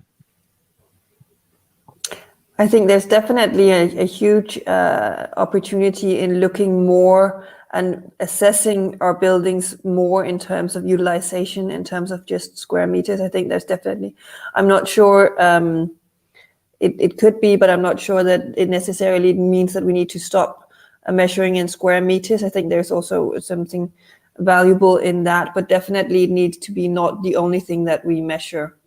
Because I think there's also just in terms of, Jyrki was saying before, and that we really need to work with regulators and city planning, etc.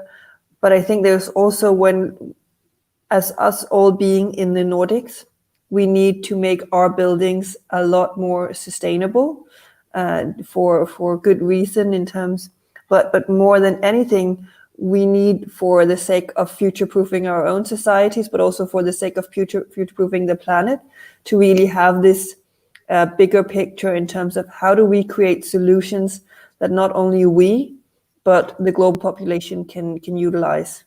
And I think that's something that I would love to see much more out of the Nordics coming together in terms of how do we focus on creating solutions that doesn't just work. And I'm not saying we shouldn't reduce our emissions, we definitely should, but we need to reduce our emissions as part of the journey towards creating solutions that can be used on a global scale. I agree. Yeah, I fully agree with you, and we do know both. So I'm not against at all that we have all the great new solutions in the buildings, and the new buildings would be carbon neutral in practice. But I just want to, kind of widen the discussion out of that. So of course, the existing buildings are the most important, and we talk about the heating and cooling, which is the key thing. So actually, we need to put the pressure to the energy industry. We have the district heating systems in Finland in most of the cities, and when we talk about kind of the real estate in practice, the central heating system, the district heating system is the key. It's the really key in Finland. And then when we start to talk about the new builds, by sure they need to be close to net zero carbon buildings. And the consumption during the life cycle is important, but we can easily reduce the amount of materials by 20-25%. Exactly the same building, and we can easily reduce the amount of numbers, and then you get rid of 20% of the CO2 there. And then by choosing kind of the more environmentally friendly materials and products, you can do another one. So it needs to be there in every case, of course. But aren't there such systems already? What's the thing with the LEED, for example? That's supposed to be measuring and even certifying for this, right? LEED, LED. Yeah. Well, LEED has its own measurements, and you can be LEED something. I'm not now fully aware that what's the LEED's existing situation, the criteria of LEED with the CO2. Energy consumption, yes, is certainly there. I don't know whether somebody else knows better. Hey, let's give Pontus a word. Hey, thanks for joining us. What's in your mind? You so many things, because you have such a great conversation going on. I've just been in awe listening to where should I pitch in, because you have such good points. Starting with reevaluating how we define value of property. Currently it's maybe been one investment instrument among other things like stock and things like that, with expected increase in value and so on, not based necessarily at all on technical value or technical properties or the impact that this property has on society and environment.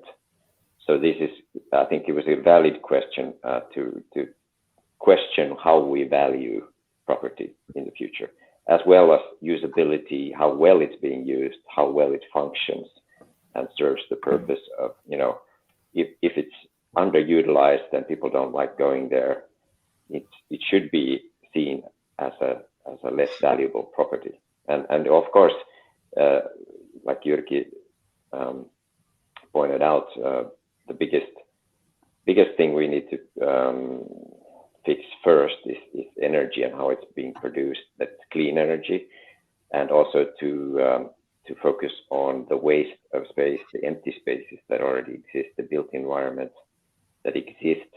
It's a bit like if you listen to one of the keynotes about sustainability in the morning. There was about food waste and in the process, and we have property waste that we should first eliminate before building. We should question having to build new property. And it's not going to be as impactful even if we build 10 new zero net buildings instead of taking to use 100 existing buildings and utilize those and not build 10 buildings at all. So just to improve of what we have and use it 24/7 on a higher utilization base.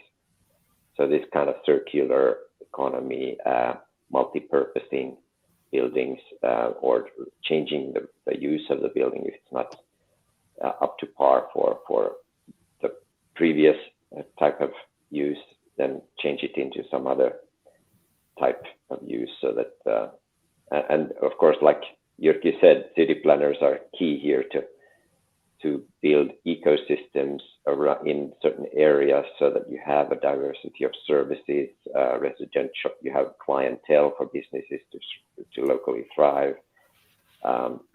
We need to sort of encourage businesses to rethink their single point of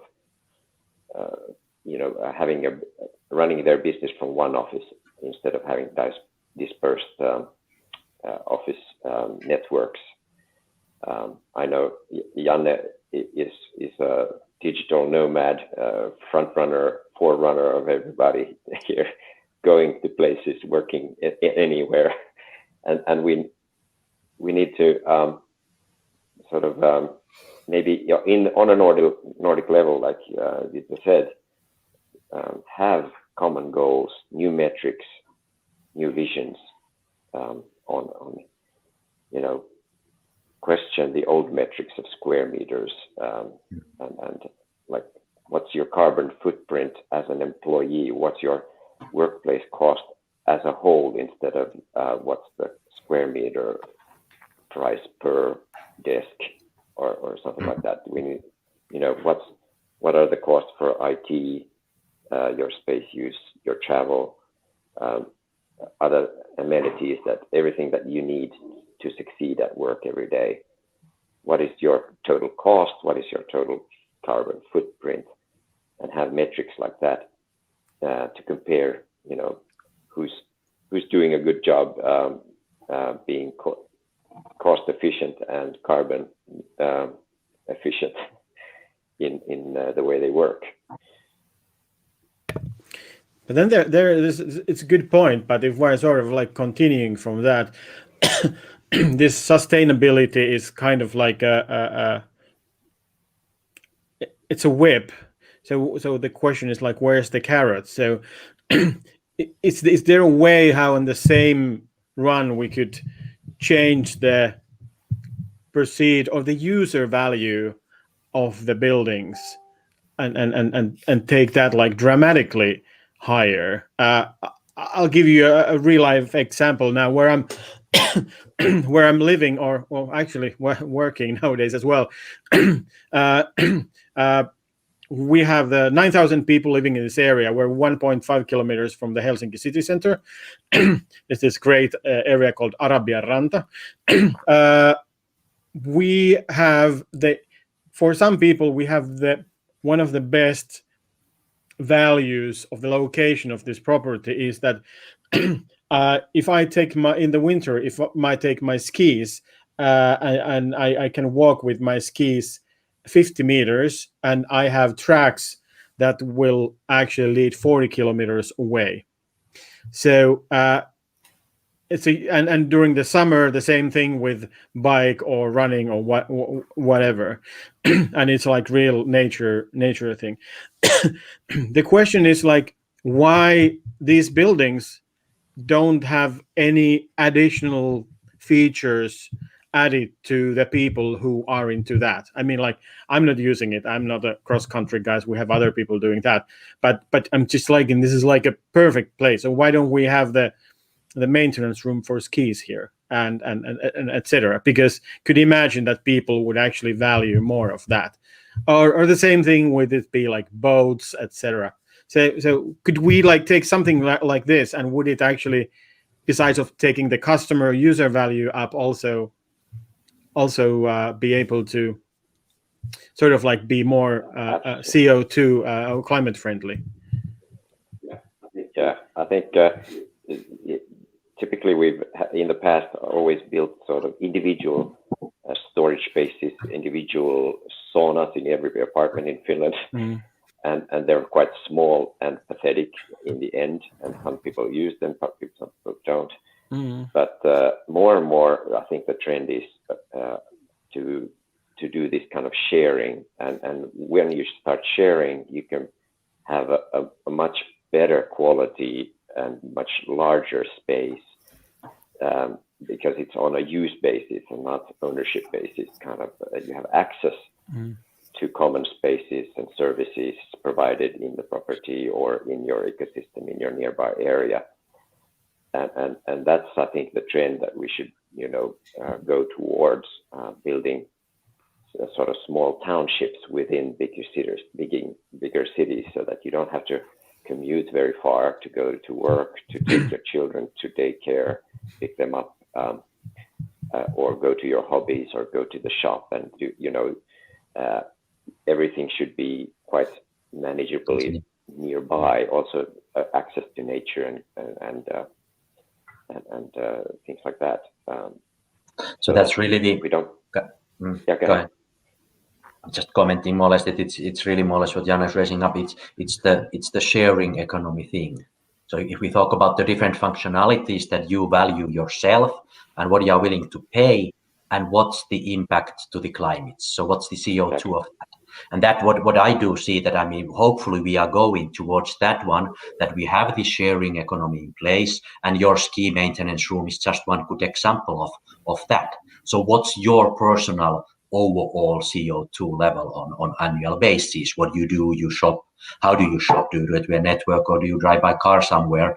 And where is your work located, where you are? How do you do the commuting? And so on. And then you come down to the utilization level.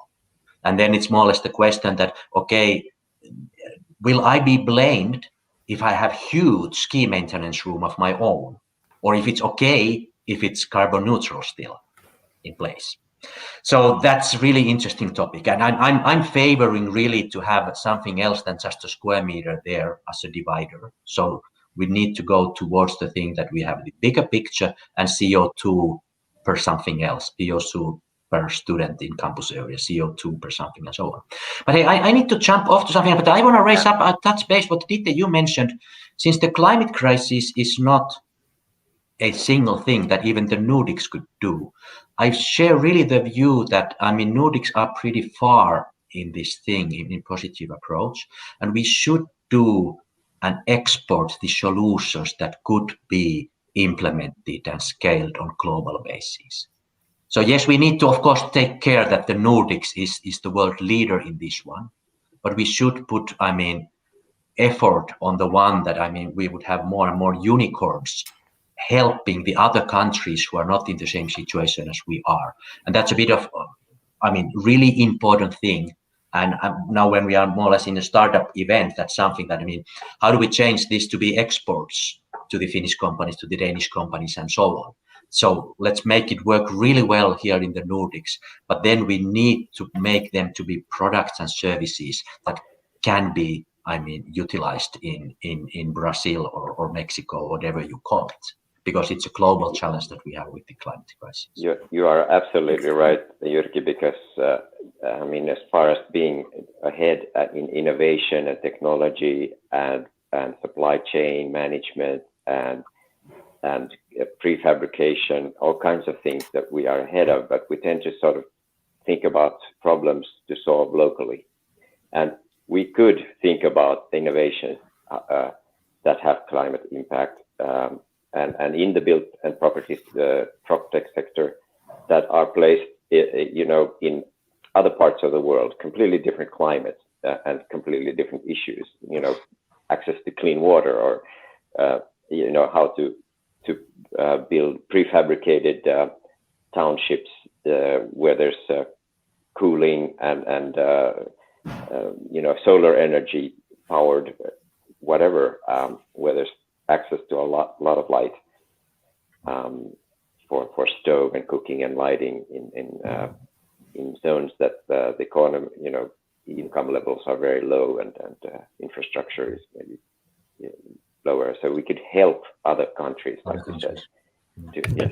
At this point, we may want to give Dieter a word here, and I believe she's been here for a while. So Dieter, your comments on this, and also before you will be going anywhere, we need like one advice to everyone, like what to do. Only one advice. Well, only one advice. I think so the thing is, the problem is so big that there are so many valid parts of the solution, and rather you want to go towards how do we renovate more buildings, or rather it's how do we increase the sharing economy, or how do we create net zero buildings. They're all valid and they're all needed. So find your spot in terms of where can you create the most value, and then go towards that. Take your part in a larger ecosystem. Be mindful that your solution is only one part of the puzzle, and then create the most value from your part of the puzzle perspective. Would be my. It's a good one. So you're more than welcome to stay here with us. Any of you, but also thanks for being there. Thank you so much. Yes, thanks. Thank you. Bye. I need to drop off as well, but I'll be back, Janne. It was great discussions. I have to leave to the other one. Yes, good conversation. Now we'll continue here with Alberto. Hey, welcome. You're on mute at the moment. Yeah, sorry, I was muted. Yeah. Hey, hello. Hey, where are you based out of? I'm in Helsinki. Oh, you're in Helsinki. Okay. Yeah. Just have to ask people, because there's no. If I don't know them, I don't know where they're from. So, okay, you. We're actually moving to one of my favorite topics here: the cybersecurity. Cybersecurity, yes. You've been talking about the attack, industrial cybersecurity. What type of attack did you were talking about? Were you talking about the attack against the infrastructure, or? Yes, correct. We're talking specifically against the smart buildings and how we can leverage smart building devices to get inside of the network. Okay. Now, the question here is like how this topic we want to take this discussion, but let's go for a while. For example, if someone wanted to stop this discussion here now, it would be actually extremely easy, because I'm running and hosting this from my home, which means that I have number of points of failure here, and so I could be attacked remotely or locally very, very easily. But when you're talking about the smart buildings, I mean, like this. A lot of network-based management of the buildings happening there now. So, are we seeing attacks against smart buildings already, like intentional attacks? Yeah. So it's been going on already for a while. Like the movement towards smart buildings is following the trend as IoT. You know, when we started putting internet and computers in everything that we could think of, then we started also broadening our attack space, or our attack surface, right?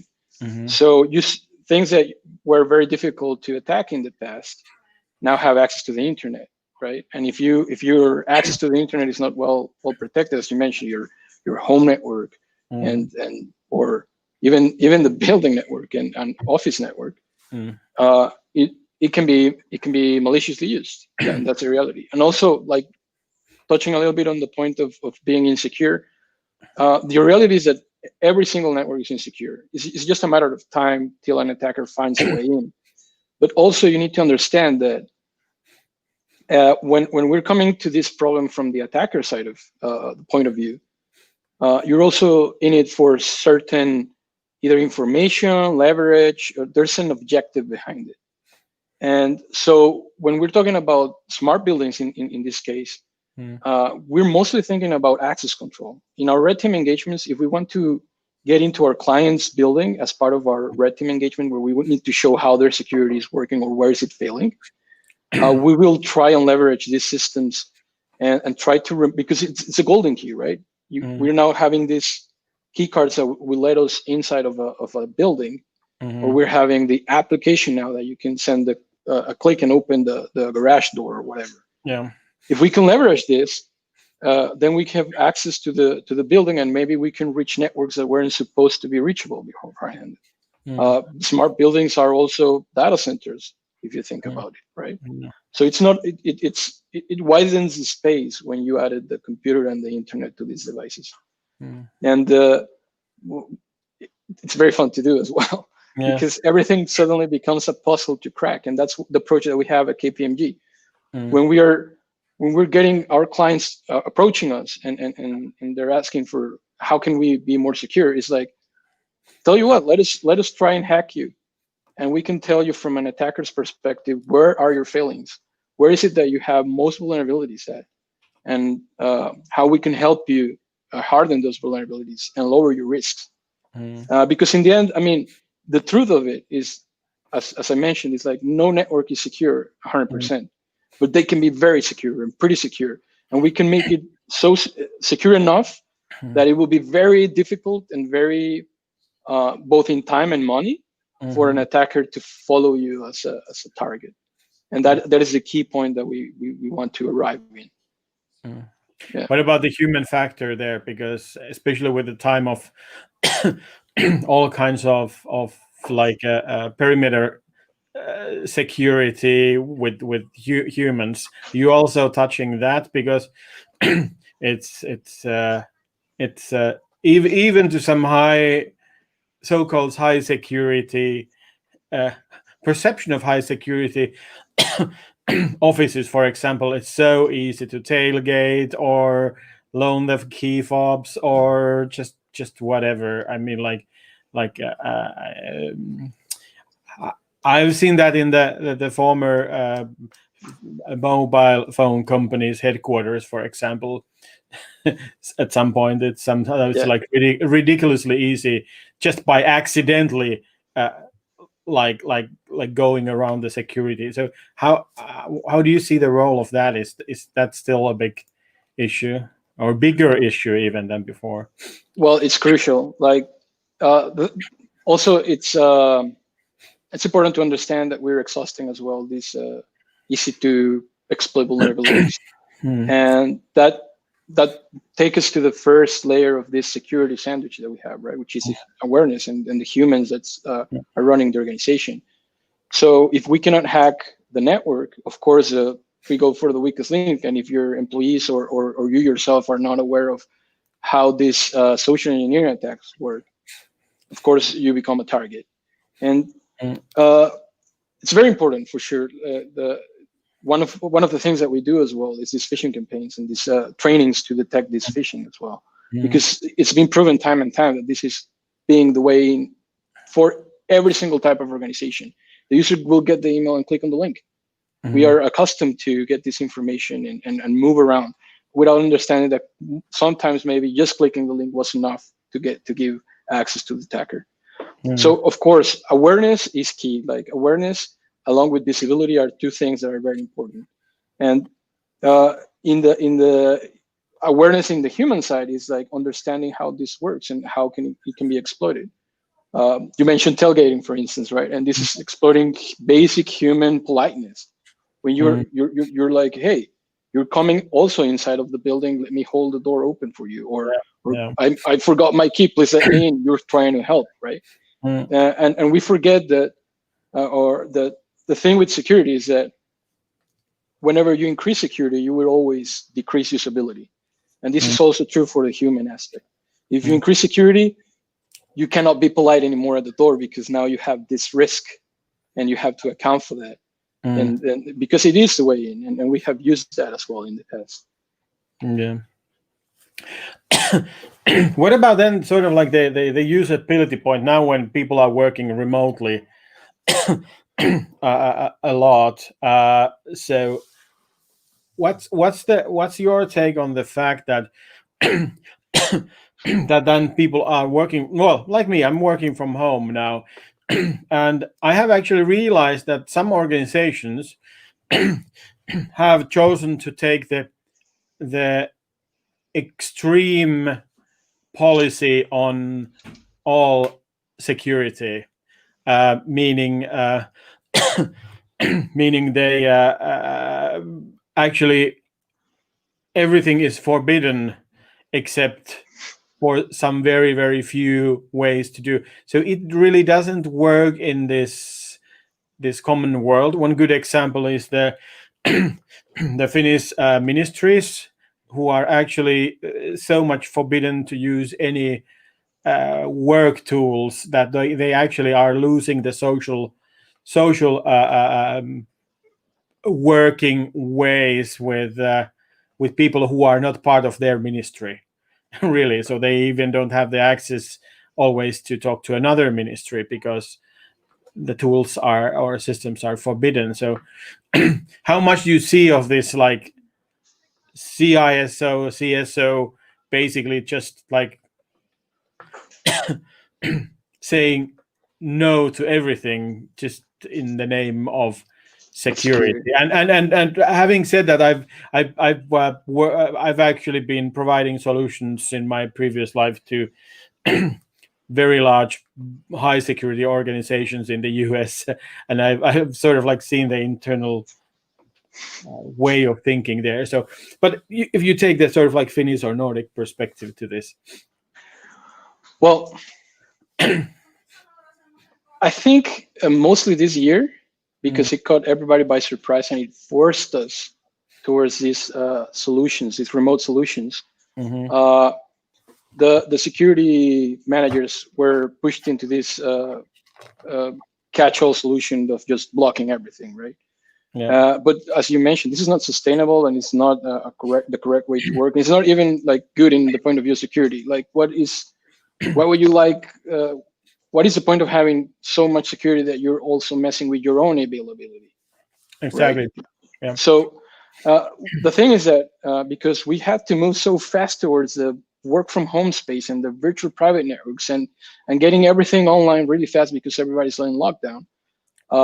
This also came with like a lot of work for the IT teams, and security took a background where just close everything, and then we can start opening little by little when we have already checked that our systems inside are ready to take an attacker prodding and scanning and checking if they can get in. But this is not also on the technical part. It's also is on the human side of it. Suddenly now we're working from home, and we are dealing with these issues that are happening this year.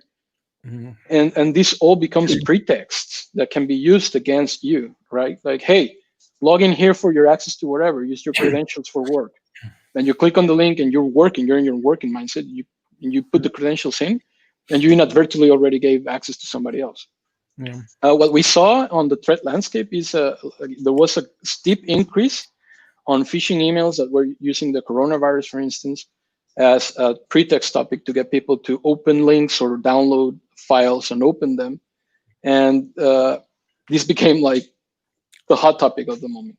But now the impact was double, because now you're not only getting access that should be like usually was only available through an office machine, but now you're getting access through home networks and through VPNs that are probably staying connected, and that already make the attack space morph and modify into something else. Yeah. And the thing is that the first response is just close everything, and then of course what I can tell you is that of course not, like availability and usability are important things for our users, and that's the point of security is not locking everybody out. The point of security is making it like you don't even see it. You should be unaware of it.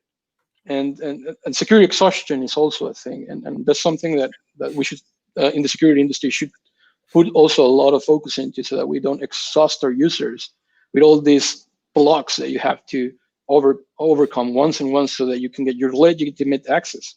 And that is on the security development side of things, of course. But yes, certainly this year pushed everybody into this deployment of security that will have to be at one point also even tested. Yeah. What about if you take the same approach to the actual, like the infrastructure, for example, the buildings, the building automation, etc. There's well, building automation, and another thing is actually the new smart building, smart home stuff that is don't know if there's any security there really. I mean, like you could probably run my vacuum cleaner, robot vacuum cleaner from wherever you are. So how do you take this approach there then? Like, has there been like shutting down the access to the building automation, for example?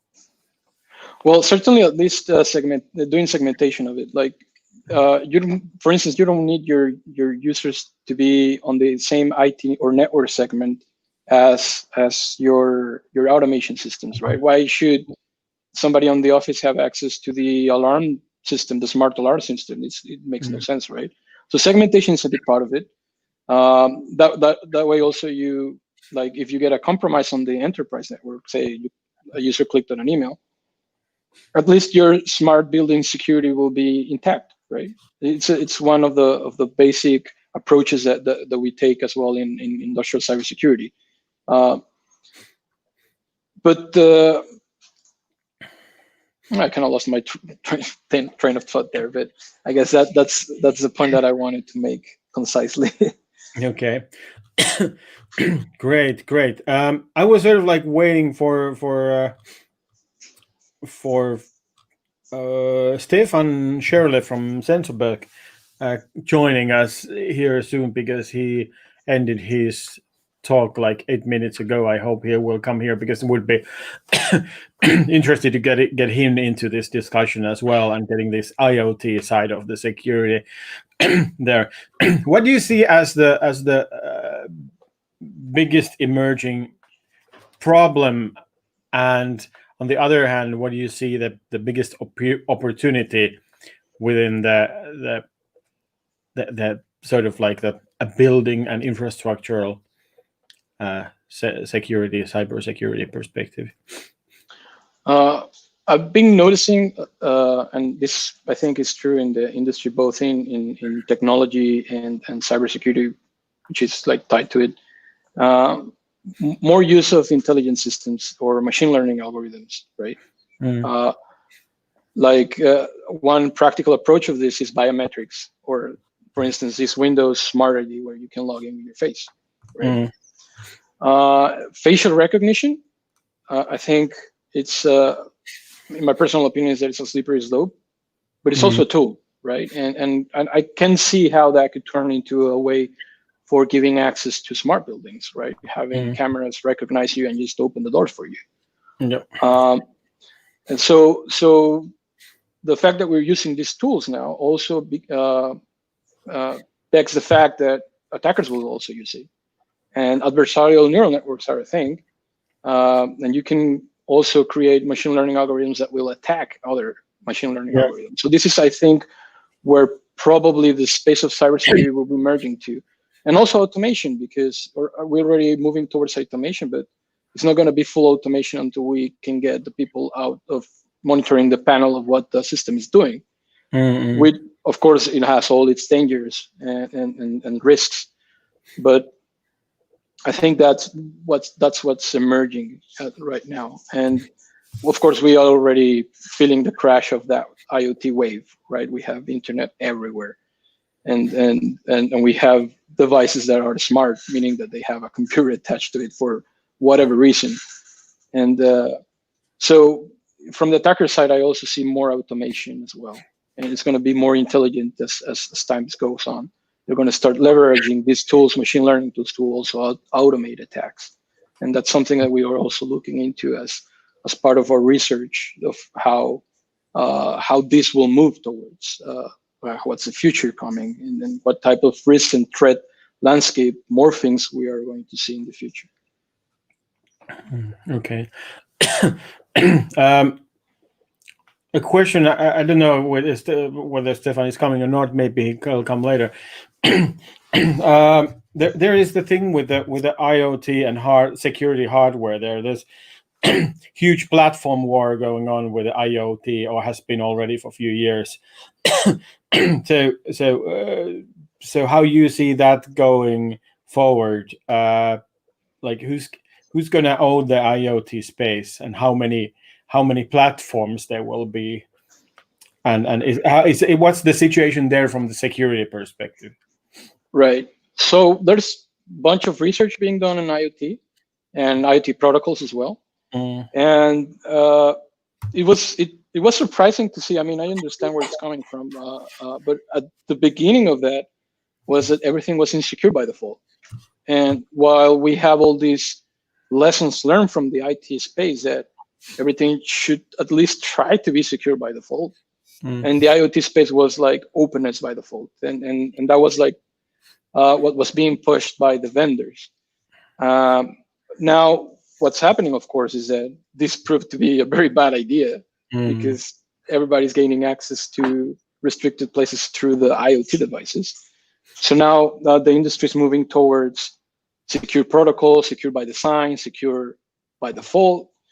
And I mean, I don't presume to know which protocol or what standard will win the format war, if you want to call it that.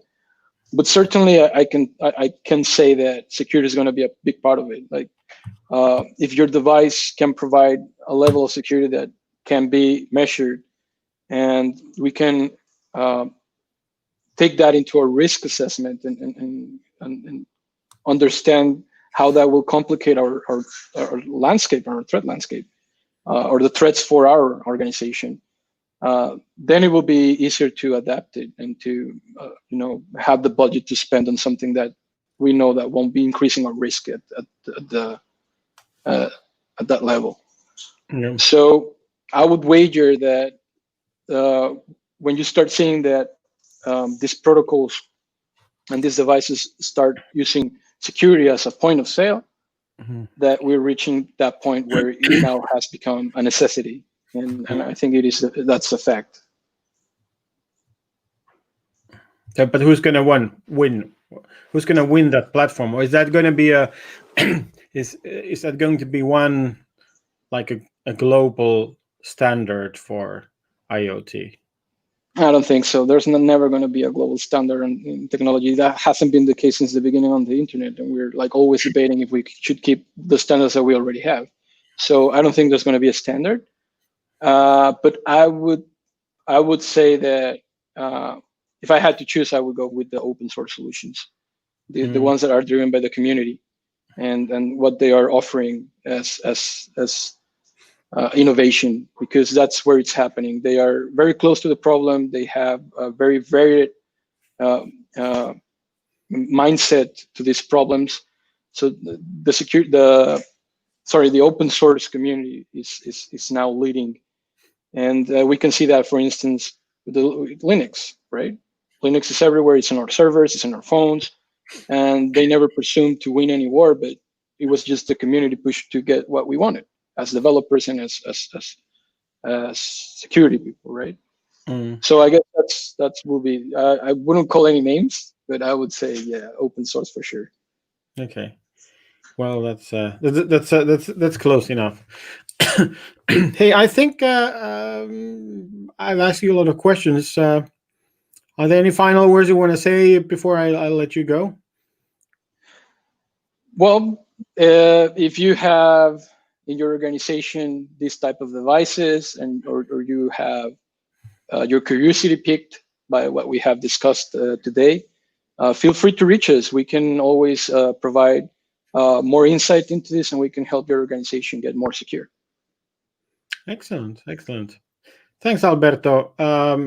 It's an interesting discussion. I always enjoy going back to my previous live topics. So that's very good. Thank you, Janne. Okay, thanks very much. Thank you very much. See ya. See you. Bye.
digital transformation is not about technology, it's not about perks and digitalization, and this and that.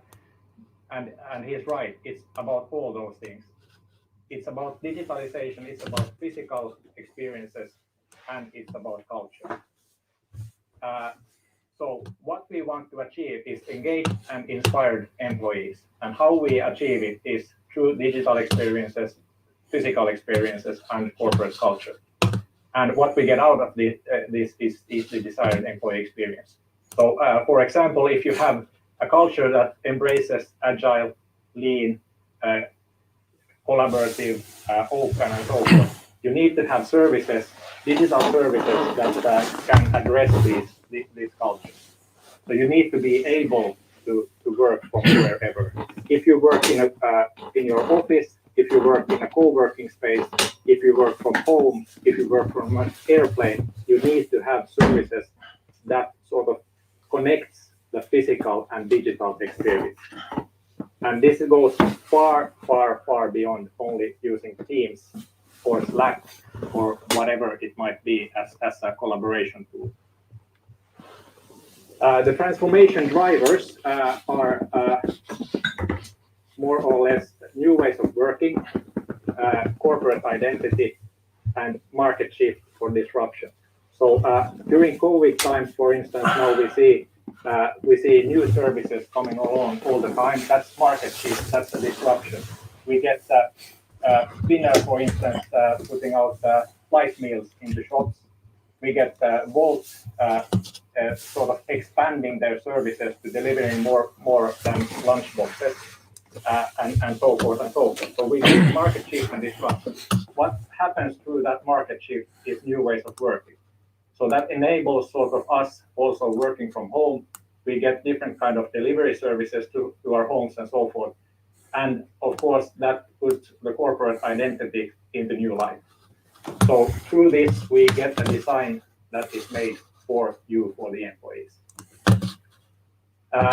Again, food for thought, efficiency and savings are outcomes. They are not the drivers. So the driver is always the desired employee experience, which leads to the customer experience at the end of the day. We need to align with strategy.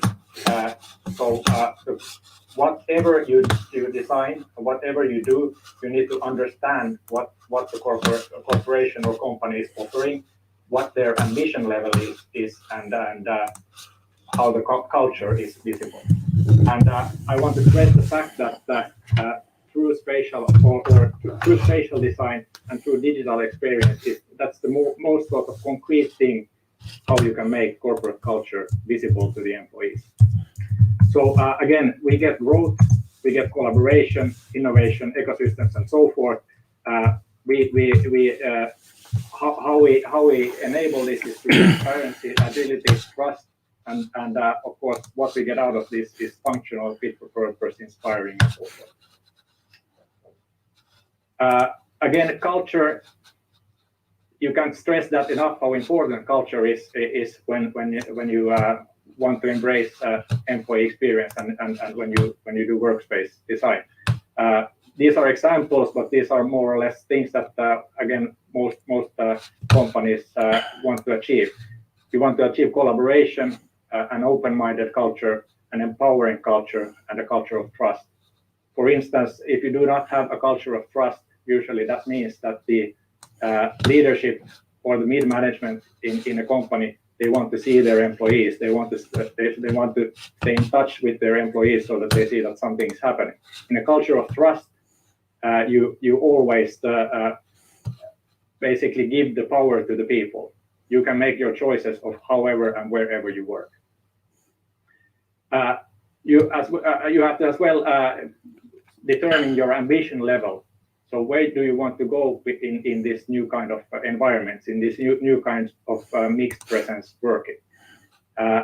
Digital transformation enables a better employee experience, and this is done by changing our behaviors. So digitalization itself or technology itself does not do the deeds. You need to change your behaviors, and this is done through change management. Mixed presence space, meaning you work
Hey, Mikael, you're online and you are going to the stream as well. So super. Janne, how are you doing? I've heard some really good things about your virtual roundtable. It's been kind of like a success. Oh, okay, cool. Yeah, it's a bit hectic here, not knowing like who's coming and when. But yeah, we had some good talks here and etc. So it's been really nice. And something just happened to I went all white. I'm not that white. I did show them that in the stream. Yeah, maybe you got scared of me. I don't know. But I'm actually here at RecoTech studio background, like backstage. We have some. We're getting a backstage view. Great. Yeah. Hey, I'm gonna give you like a.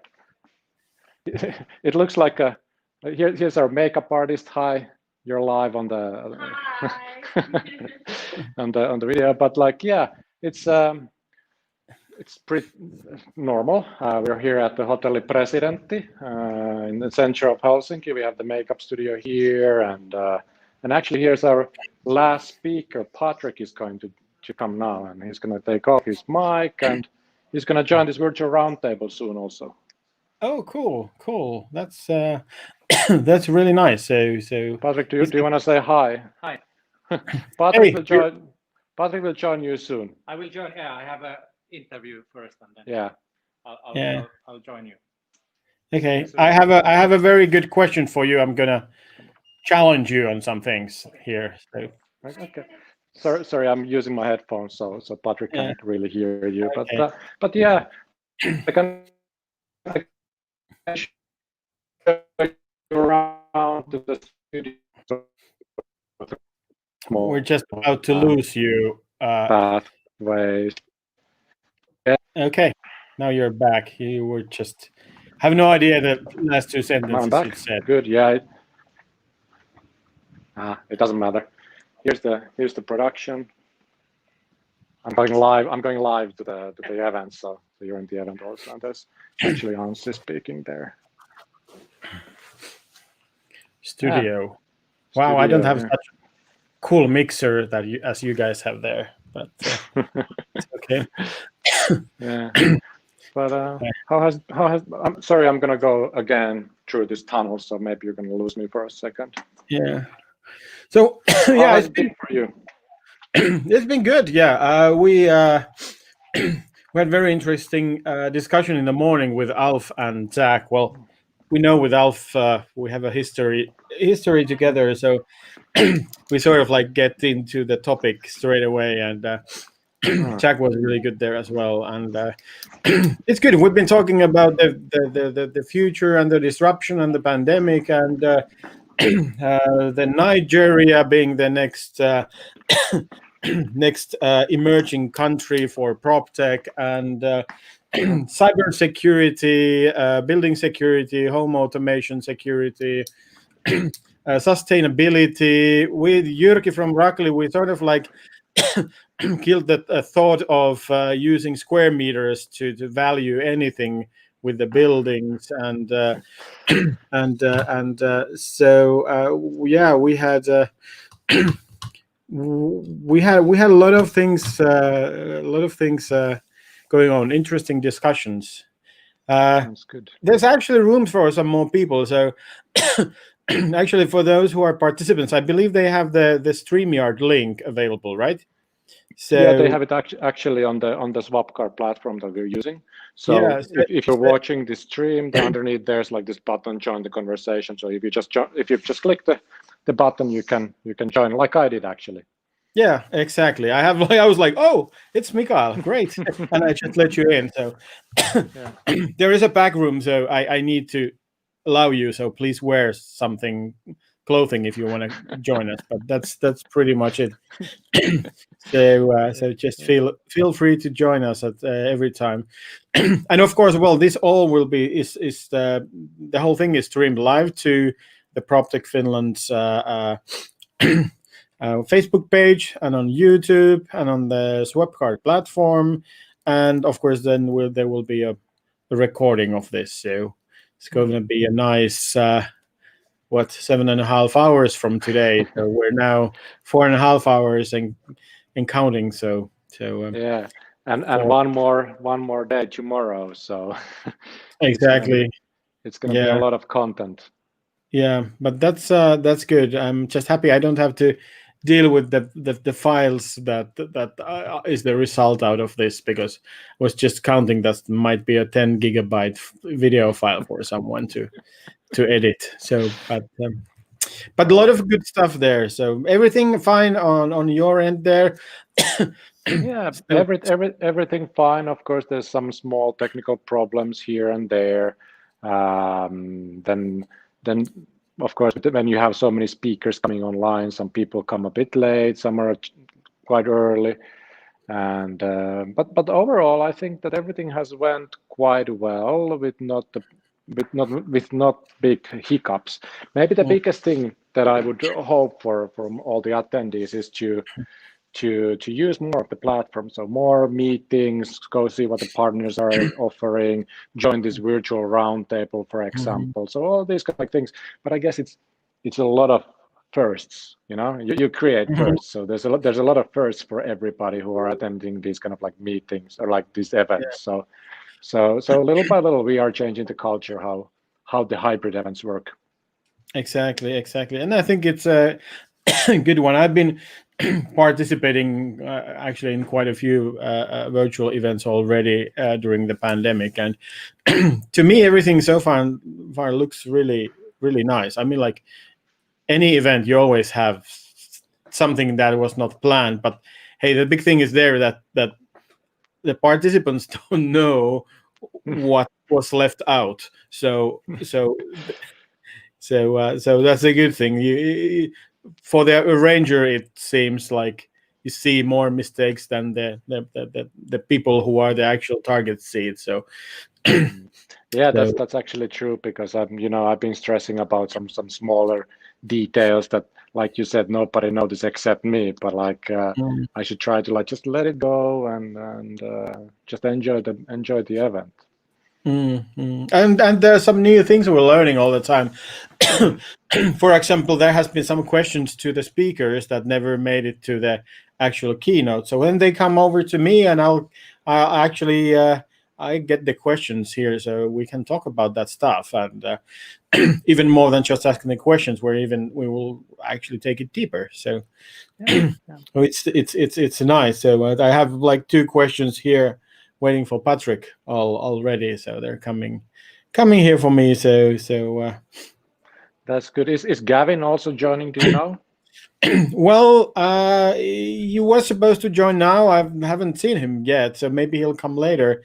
I heard he's going to be was preparing for the fireside chat. So, but yeah, send him over to me. I have a lot of interesting questions because of my background, so I'm sort of like into that space very much as well. So yeah, I'm also going to try to push Anssi Salonen from Spacen to join you here in the virtual roundtable if you want to discuss more about their solution, because that's quite interesting.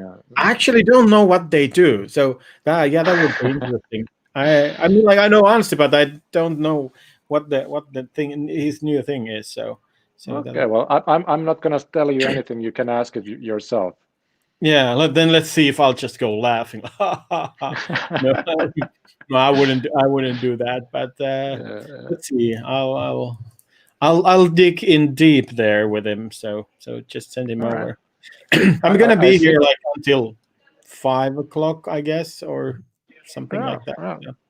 That's good. I actually see Patrick walking towards me now, so I guess he's done with his interview. Okay. So he's gonna join us pretty soon, and when he joins, I'm gonna go and see if there's new attendees or something else that needs my attention. But overall, from my side, it's been a really great day so far. Yeah. Me too. Did you have a chance to eat? Have you had lunch? A quick one, really quick one. Okay, good. But our hostess has only eaten like drank some smoothies, so I'm a bit more worried about her than me. Well, I've been on that position before, so you actually in that position you don't need much. It's sort of like you're running on adrenaline anyways. So just something to drink and some small stuff, because sometimes you also don't have the opportunity for the bio breaks. so you rather not go there. Let's see. Patrick is coming in. Patrick is coming in. Yeah, there he is. Yes. Hi. Okay, hey. I'm gonna go. Cheers, guys. Okay, see you. Hey, Patrick. Hi. Yeah. Just a second. Mä voin ilmeisesti hakea mun kamat sieltä. Se on mulla on ainoastaan se mun, hetkinen, mun rotsi on jossain, se on täällä, mutta mulla on se tietokonelaukku. Sellainen Björnborg, joo. Yeah, sorry. Hi. Cool. No, it's okay. It just went live to like all the audience and the recording, but that's fine. It's no, we know where your jacket is and stuff. Yeah. So, yeah. So very, very interesting talk. Hey, yes. The thing is that you were asked some questions, but there's some more questions here. So okay. They were sent over to me. So let's start with that, and I have a lot of other stuff here for you as well. The first question is, what do you think have changed the most in employer experience if we look few years ahead? Employee experience, meaning sort of employer experience, it says here. Okay, but I assume that they mean employee experience, because employer is the one who is in charge of creating the employee experience. But now when you mention it, it's probably employee experience. Yeah. And the question is regarding what it looks like a few years from now in the future. It's a funny thing.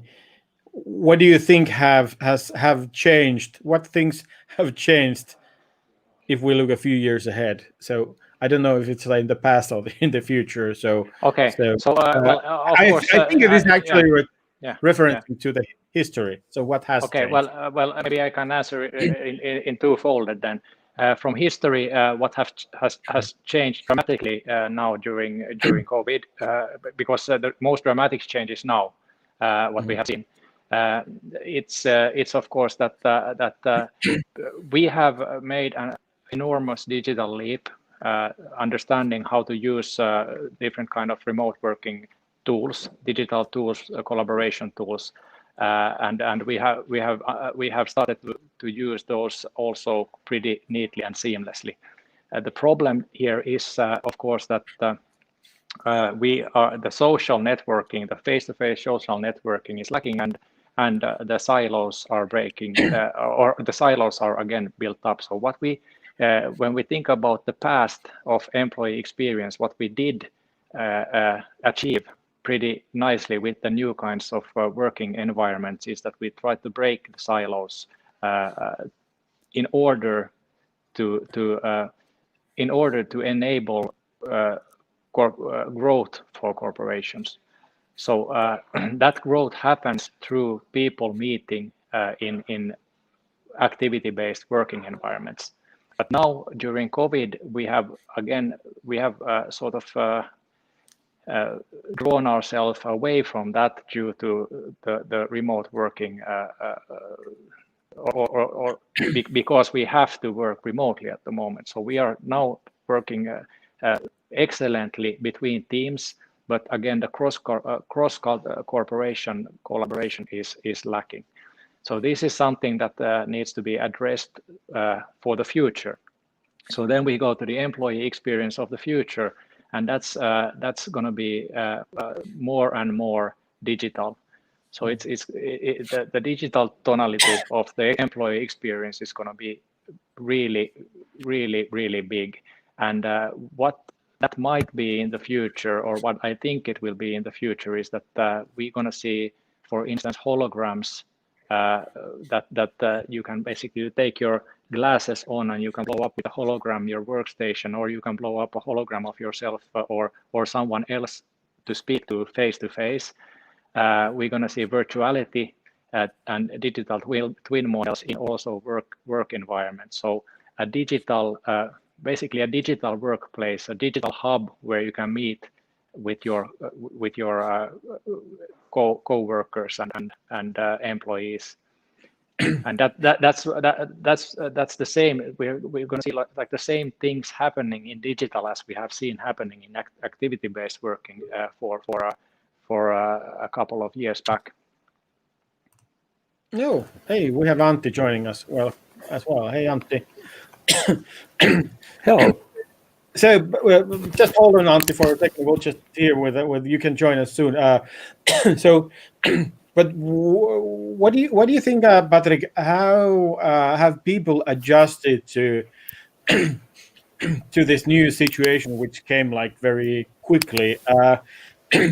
What I'm seeing on my end is some extremely good adjustment for some groups, but then there are others who, for example, funnily enough, corporations and authorities are sort of like having issues with that adaptation, which is partly related to their tools, in my opinion. That is exactly correct, and that is because maturity levels of digital maturity levels of different corporations are quite differing. So firstly, of course, sorry if you were questioning, I didn't hear. There is unfortunately two voices. Oh, we also hear you. We hear you. Did you want to say something? We hear you, but if I answer this question, So the digital maturity level is differing. So the first thing, of course, that needs to happen in order to enable the best possible experience is that you have to go cloud. So cloud services is the first things I think that needs to happen in order to use the collaboration tools. In order to, for instance, use OneDrive or Google Drive or whatever, you can't have those VPN-based server rooms wherever they are and so forth. So that's why I think a lot of, for instance, governmental functions might be struggling because they aren't that cloud native yet. And then again, those who are cloud native, as you mentioned, they are adapting really well. But as we see as a whole, the new digital tools that have been or implemented and in use during this year, I think it's gone all in all pretty well. I mean, we have never witnessed a digital leap this big before, and this is something that I'm sort of. It's sort of bittersweet, but I think it's great because I mean, never waste a good crisis. But if you think about I've been working with this kind of issues for 6 years, and now sort of COVID solved the whole issue with remote working, because in the past it was usually due to leadership issues in corporations not possible, but now we had to do it, so now we see that it's working. So now we need to find the balance between digital and physical environments in the future. Yeah, funnily enough, I share the same experience. I wrote about the concept of changing the default of workplace from office to wherever you are. 2015, and sort of like played around that concept, like how the office would change into sort of like a collaboration place and etc. And you just wouldn't need to go to the office just for the sake of being there because it's the default. Exactly. And get a special permission to work one day per month remotely under strict supervision of every single minute you work, which I've actually seen in real life. So now suddenly it's like boom. I'm sort of like in the same way happy about it. And now the discussion is more that when you again, the office space needs to be so intriguing that you want to go there. So again, I think in the future as well, we need to have the flexibility always, and even with the new services like SpaceSend and so forth, that provides the flexibility. But still, in the office environment, the company owns the experience, so they can handle the experience there, and they can guarantee that you have the most working environment there, which they can't do in different when you are at home or when you are working from co-working spaces or from your peer end at your summer cottage or wherever you might be. And this is like important. And of course the maturity, and we always tend to discuss about knowledge workers when we discuss about this remote working, when there are a lot of different groups as well who are really affected about this, and this is of course a problem. So how can we ensure in future that also different working groups could be able to continue working from a digital perspective? Yeah. How you feel about the sort of like the tools, how they have evolved? I mean, like we're having now things like Remo and AirMeet and others who are actually besides just like doing the old school broadcasting group talking thing, but that it goes more into this social collaboration thing. So I think it's been like super quick development there.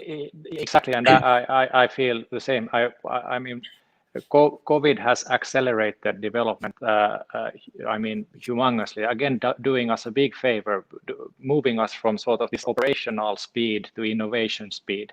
So which I think is really like neat to see that these smaller companies, the smaller startups develop their services really quickly, pushing those giants to do it as well.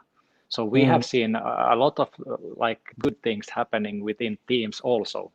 During this period, and these niche corporations get their stuff done really well, and also I see in for instance this kind of event like RecoTech using platforms in order to collaborate, and what Brella has done as well is fantastic. They've like lifted the game up so that in the future this is gonna be, or it's already, it's not in the future. I mean, this is the sort of this is the next normal. You will not in the future have those traveling days anymore to different events or different meetings, but it's going to be a hybrid model, which I heard that we have like 30,000 attendance here to RecoTech, if I understood correctly, online or whatever. I mean, that's amazing. That's amazing. That's more than that's more people than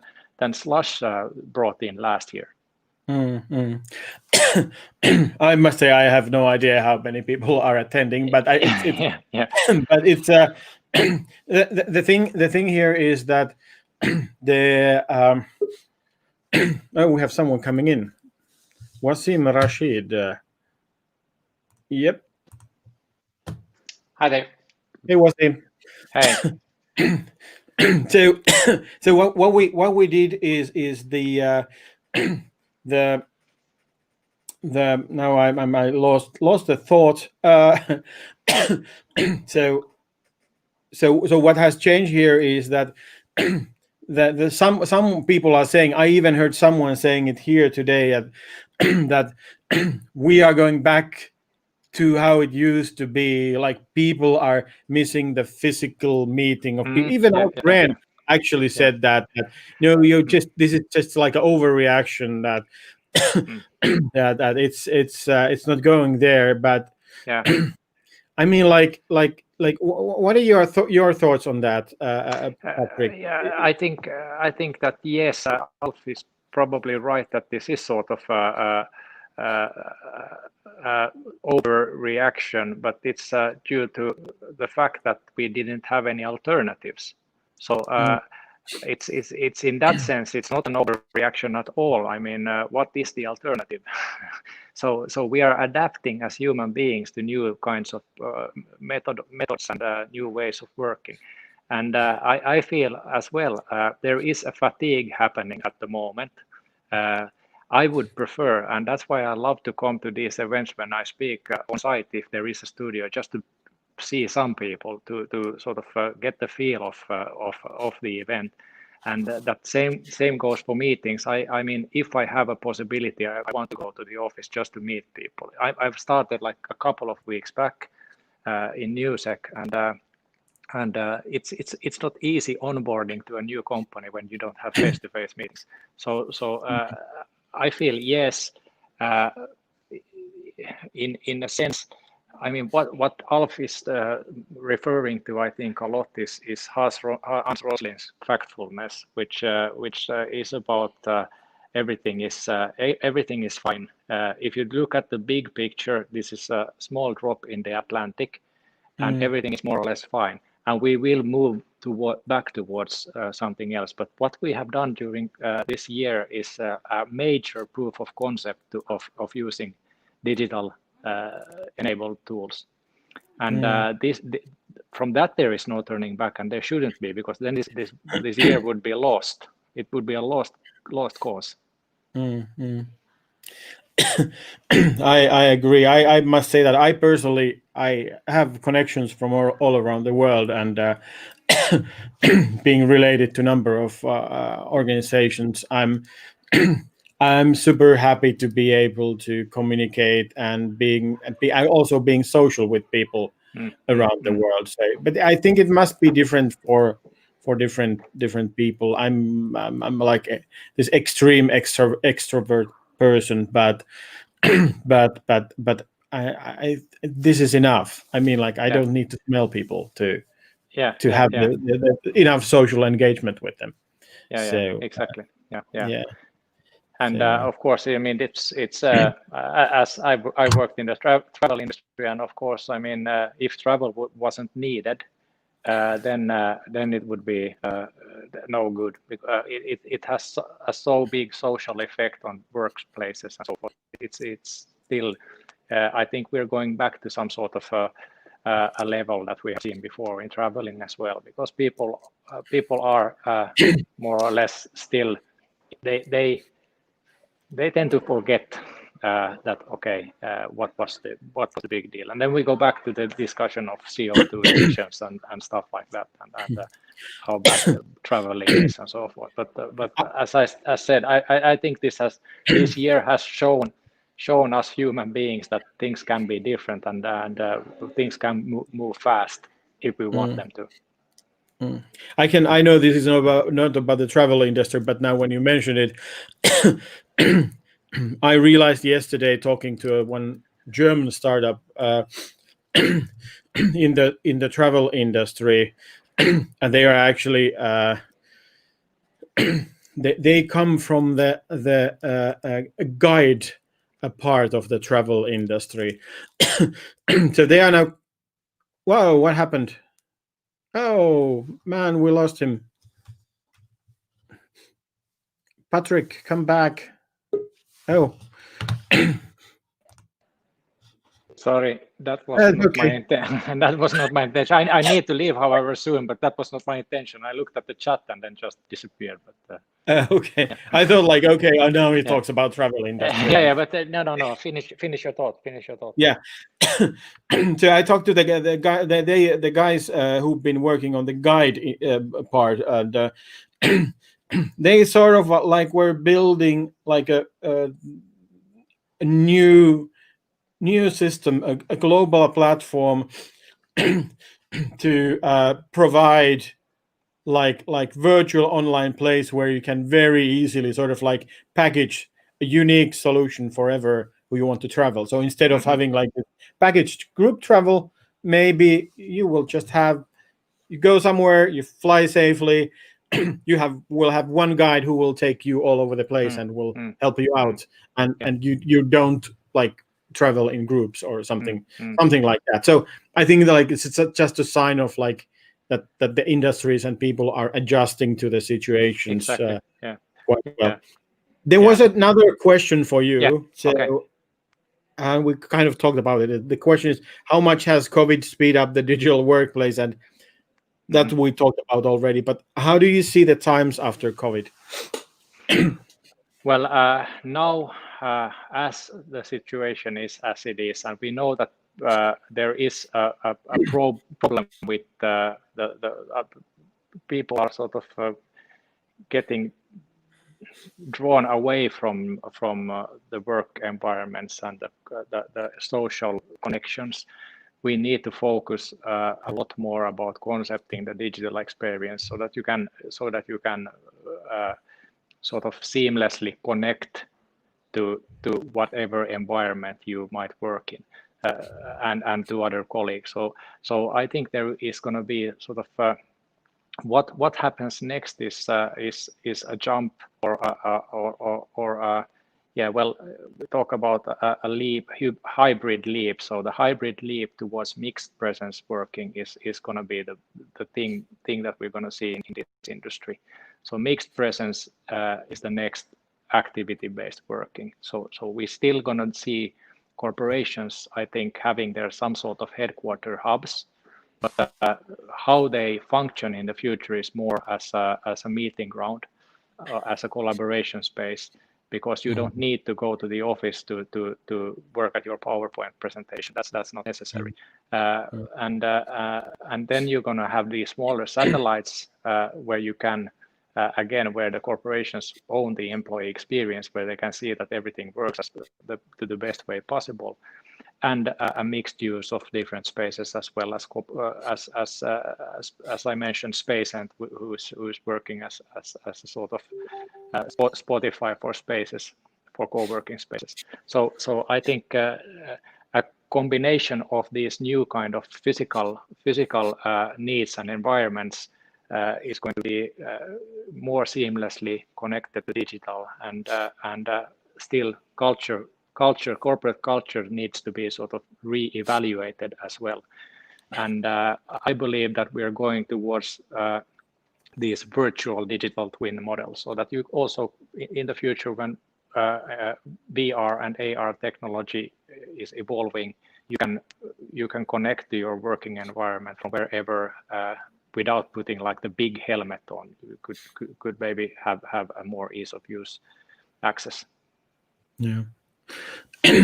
One, I know you need to go soon, so I'm going to ask you the same thing I'm asking everyone, and that is, if you are allowed to give only one piece of advice to everyone, what to do next, what to keep in mind, something like that. One big advice. What is your one big advice?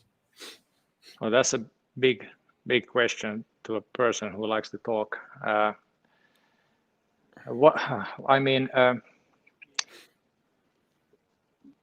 Choose freely. Choose what? Choose freely. Okay. You are free.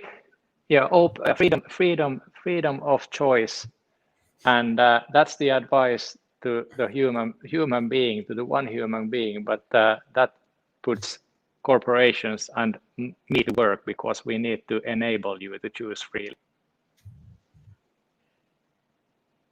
That's a wise and philosophical thing. Yeah, I know, because that's too big of a question to answer in one sentence. Sounds like a name of your next book.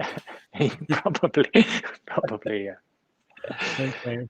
Yeah. All right, that's good. So I'm done with you. Of course, I can keep chatting about. Yeah, I mean, yeah. But hey, I need to move on. But it was fantastic talk, and let's keep the discussion ongoing also outside the RecoTech. Yes, yeah. Let's keep the positive change in the air. Yes. Yeah, and maybe that would be a good advice also. I mean, this is really like worn out, but change is constant. There is no new normal. There's only the next normal, and we need to adapt to that. Yeah, and I'm also looking forward to see some of your your ideas and thoughts implemented on the residential side, since I'm living in a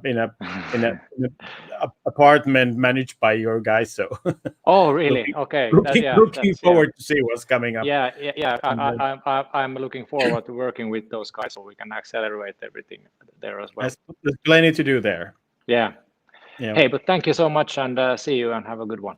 Thank you. You too. Thank you. Cheers. Bye. Bye.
Hello. Hello. Good evening or morning, or what is it to you? I don't know anymore. It's morning. So thanks for being there. We were sort of like guessing, like, are you going to fall asleep after your presentation or something? It's a call, but we've got great coffee here, so I'm doing good. Okay, excellent. So yeah, I actually didn't have a chance to see your presentation there. So could you just give me like a 30-second overcap? What was your message? Absolutely. The message is that you need to look beyond just tenant engagement in commercial real estate. Look at your building as a whole complex ecosystem and build a full platform that will support it. Okay. So what you have in Canada, you have a platform. So what does the platform really do? Is it like a physical platform, or is it like a cooperative platform, or? We're a full tech solution. So we provide software that encompasses an end user facing mobile app or web portal, and then an administrative dashboard that allows a property manager to manage their communications and events for a building. It allows a retailer to provide e-commerce to tenants in the building.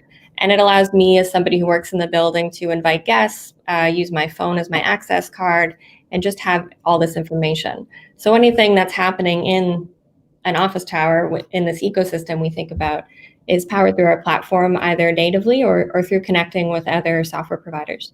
Okay, and how is it being used? Like I'm just seeing here it says that the Canadian PropTech decided. So who's Canadian PropTech? There's quite a few of us. I think we end up getting lumped in North America. So we've been around for almost 6 years now, and we're actually in hundreds of buildings all over the world. So this is a solution that we've been providing for some time and have been able to evolve as the space itself becomes more mature and more capable to support things like this. Okay. So how widely it's been used so far? Is it a long project or? It's being used in a few hundred properties across the globe. The majority of them are in North America. We recently expanded into South America, Australia, and we'll be in the APAC and Europe over the course of the rest of this year, which is exciting. And it's something, because we're a cloud platform, a SaaS provider. We're always still working with our clients to find new solutions and find new use cases and improve and build upon the tool. It's really great. As a startup mentor and coach, I have to ask you the question. There are numerous platforms for doing this. So what makes you so special? What's your secret sauce or your magic ingredient? Our secret sauce and the magic is actually in how the software itself is constructed. It's completely configurable and flexible and fully no code. So the big challenge is that, if I want to set up a visitor management system for my building, I can't code and provide a solution that will scale. I need to provide a flexible system that allows me to configure to solve visitor management at this building, because every single building will do this differently. And that's for every function that we provide. So to be able to provide a truly scalable software that is also configurable is extremely challenging, and we're the only ones who can do that. Okay, all right. And what about the security? I just had some people here talking about the security with the smart building, so to say. And so, are you connected to the actual building controls in some way, or access control, or? So when we're managing access control, we'll provide a front-end experience, but it's going to be our access control partners that are managing the access themselves. And we have a very robust platform that allows for only the data that you're allowed to see and able to see is viewable. We also make sure that we're GDPR, TCPA compliant. Data and security and privacy is very important to us. Okay, all right. So, how do you see the future going? Like, where are you, not where you are heading as a company, but what will happen with this area? What will we see in the future? Yeah, I think this year with COVID has accelerated a change that was going to happen anyway. And that is an idea that the way that we engage with our offices, our office buildings, is going to become a little bit more flexible and a little bit more fluid than it was before.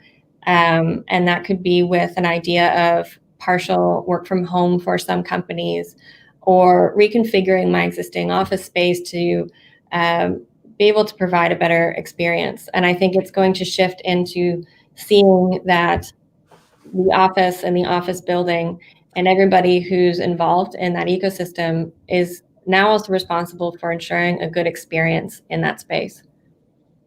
Yeah. Okay. Sounds good. Sounds really, really good. Hey, Ria, you know what? What? When I go to sleep. I mean, I'm up now, so maybe I'll sneak off a bit early today for a nap.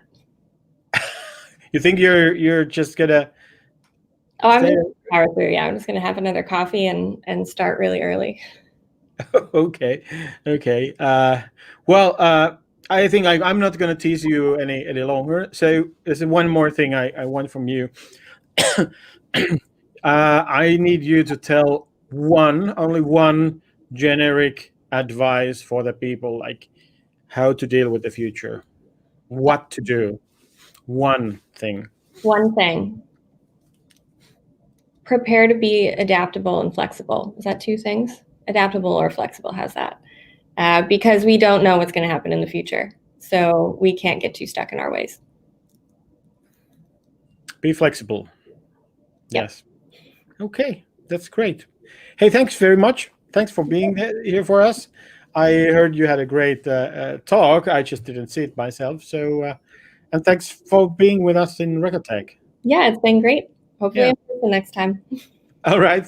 Thanks. Thanks. Bye. Bye.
Hey, hello.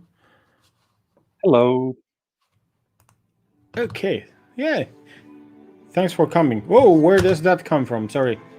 It's the other room. It's the other room. Now they're gone.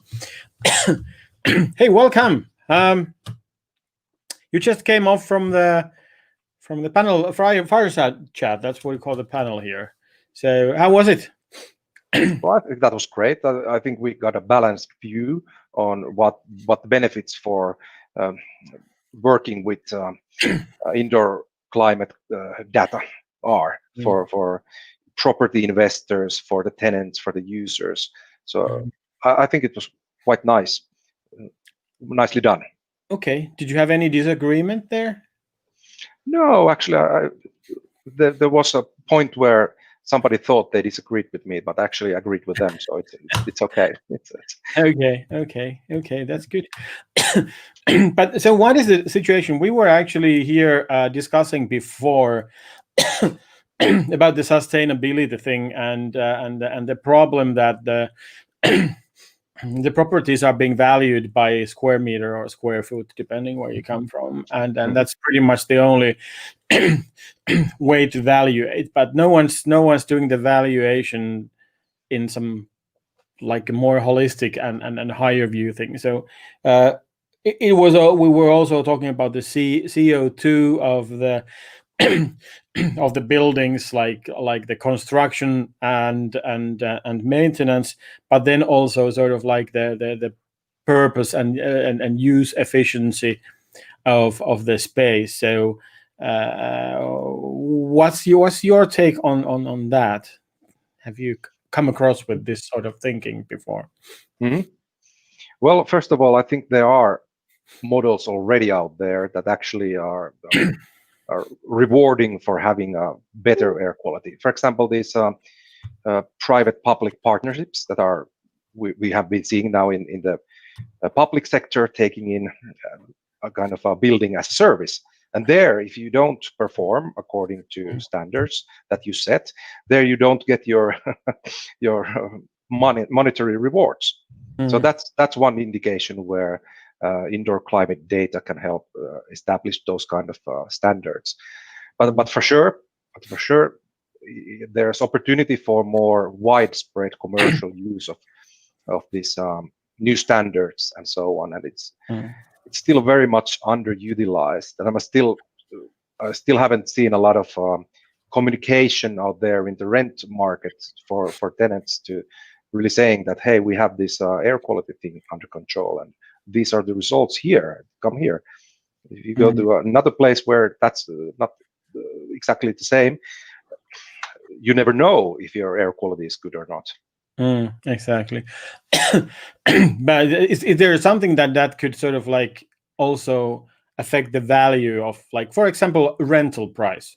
You know, if the efficiency is there, is there a possibility for that? I mean, like, I know buildings have certifications such as LEED or BREEAM.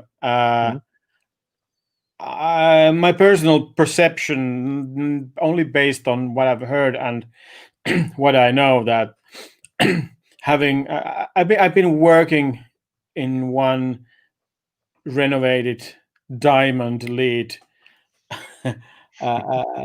building, and that was far from user friendly, also from the climate perspective. So what's your take on, like, how are they doing from your perspective? Well, like in the fireside chat, I think it was quite clear that these traditional standards for buildings and certificates are very heavily focused on energy. And we all seen and heard the stories about when you only try with the energy in view and you don't consider the impact of the climate, then that's where you could say you're saving in the wrong place. So I think you need a balanced view, and these new certificates like a well and rest and so forth, they might be a standard for example, international tenant to even enter a building. So they might be the hygiene level. But then I also discussed with a lot of people in the industry about that you could take that a lot further by actually generating a lot of your rental fees from, for example, a climate as a service type of model. But it's not been done yet, at least not in a big scale. So it's an opportunity side. Then I think it's also a much better conversation that you can have when you're actually talking about how the people in the building will be doing in these conditions, and not necessarily about the walls and the cost of different parts of the building. Yeah. Is climate as a service? Is that what you said? Yeah, I said that exactly. What's that? Well, first of all, when you know the from the data, you know what type of quality you have in the air, in the climate, and that gives you kind of when you also know the energy spending and so forth, and how to build that certain level of climate quality, then you can start leading towards that and steering towards that, and also having a healthy dialogue with the tenants. Okay, so if you expect 100% climate condition 100% of the time, it will cost this much to produce it. So it might be that 95% is enough in some cases. And then if you based on your revenue model based on that, something new.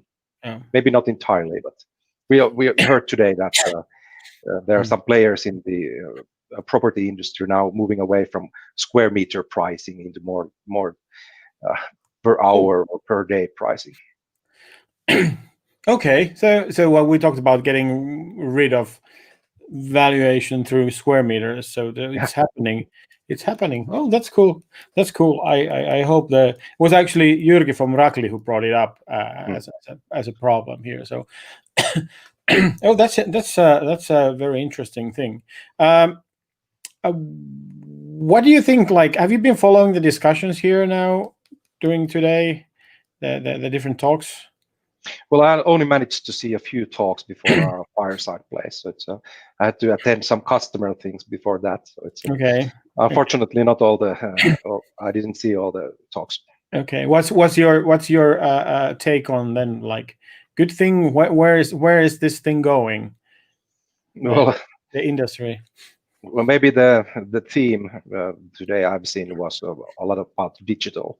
So how to make these digital solutions bring more value, especially for the tenants. I think that was one core point today that I've seen. So I guess we are also in that space, making a digital indoor climate leadership process for a lot of buildings, since our customers own hundreds and thousands of buildings. So how to manage that? It's not easy, and definitely it's not possible without digitalizing some of this engineering process. Yeah, it is that there are a lot of platforms already in the market and emerging on that area. So, and I understand it's there, but I've been actually giving some pitch coaching training to a couple of startups that are going to be pitching tomorrow. So there was that sort of things. I have Ria from Canada who have built something like that, but there are like so many others there as well, and you're a part of that as well. So a lot of platforms, a lot of a bit different ones with different functions and features. Is there an ecosystem there, or how is it going to be played? Like, are we talking about one common ecosystem that works well, or is there going to be like this fight, like who gets the lock into number of systems? So what's the game like? Well, I would say that if you plan on having a scalable model, then definitely should be open-ended in a way that the customers can use your data, or you can be using the customer's data. I think that's one of the keys. Then whether it's one ecosystem or one standard or one system, I see us being quite far from that still. But definitely this having these open mindset, and not because I think the customers are not building on these proprietary systems where it's closed and then you only use that, because that's a quite tough vendor lock to get out of. And I think it's especially true in this property business where you have hundreds or even thousands of properties, and they're all built individually. They're designed and built individually, and they're fitted with machines and technology from different suppliers.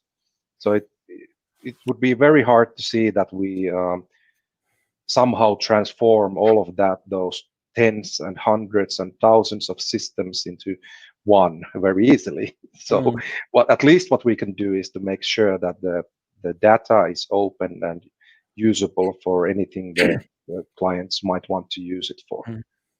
So how do you get your data? I mean, like, if you're offering climate as a service, you certainly need to tag into radiators and AC controls and what have you. So how do you tag into those? Yes, definitely. The history with the traditional building automation systems, where you have a lot of information about the building, they've been proprietary and kind of sealed ecosystems. But now the suppliers themselves are building these cloud-based systems that are open, that they're going out and saying that, okay, you can actually now connect any system to ours, and you can actually use any supplier needing your data. So it's developing into that way, because to put it frank, if you are not working in that way, then the clients might not want to be talking with you for a very long time now. So, is there a difference between then whether it's office or residential?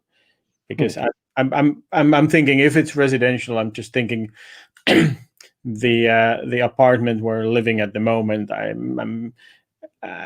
have a lot of smart home things, but then again, there's some vendor lock in there as well. I can't do anything about that. So that's true. That's true. And as an individual, you have a lot of choice to make, whether you live in the Apple ecosystem or in the Android ecosystem. That's kind of a personal choice that you can make. I also have this robotic vacuum cleaner running around the house, and talking with our dishwasher, whatever. But I see that this where we work a lot is with this office buildings, commercial buildings, service buildings in the public sector, and there you have different things in play. There you're more centralized in how you manage them, and where there's you take control on the surroundings, and there as versa to the individuals that live in apartments, such as all of us, have more individual choices to be made on what to use and why. Except for some of the key infrastructure, so except for that, like heating and like air conditioning, but yeah, that's right. So so I have this thing. I don't want to keep people here for too long, but the last thing I ask everyone is to give one advice to everyone how to deal with the future, what to do. Exactly. What's your advice? My advice is start leading with data. It is especially fruitful for this indoor climate management. So start with it, whether you do it yourself or whether you are turning to suppliers like us ourselves. The main thing is that you start. So start doing it. You will find and discover a lot of things that are suddenly not so easy, and then you might selectively turn to things. And if you need advice or anything, you can always contact me. We're fighting for a better indoor climate, so it's I'll be happy to share some, for example, techniques that we use at our solution. Okay, sounds great. That's a good thing. You're not the first one to talk about give use of data as advice, so that's a positive thing. No, that's great. thanks very much for being here with us, and hope you have some time to follow the other talks as well. There's some really good ones there. So. Yeah, me too. Thanks a lot, Janne, and you have a great day. All right. Thanks, Jan Christian. Bye-bye. Bye.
Place to live and how technology gets involved into this.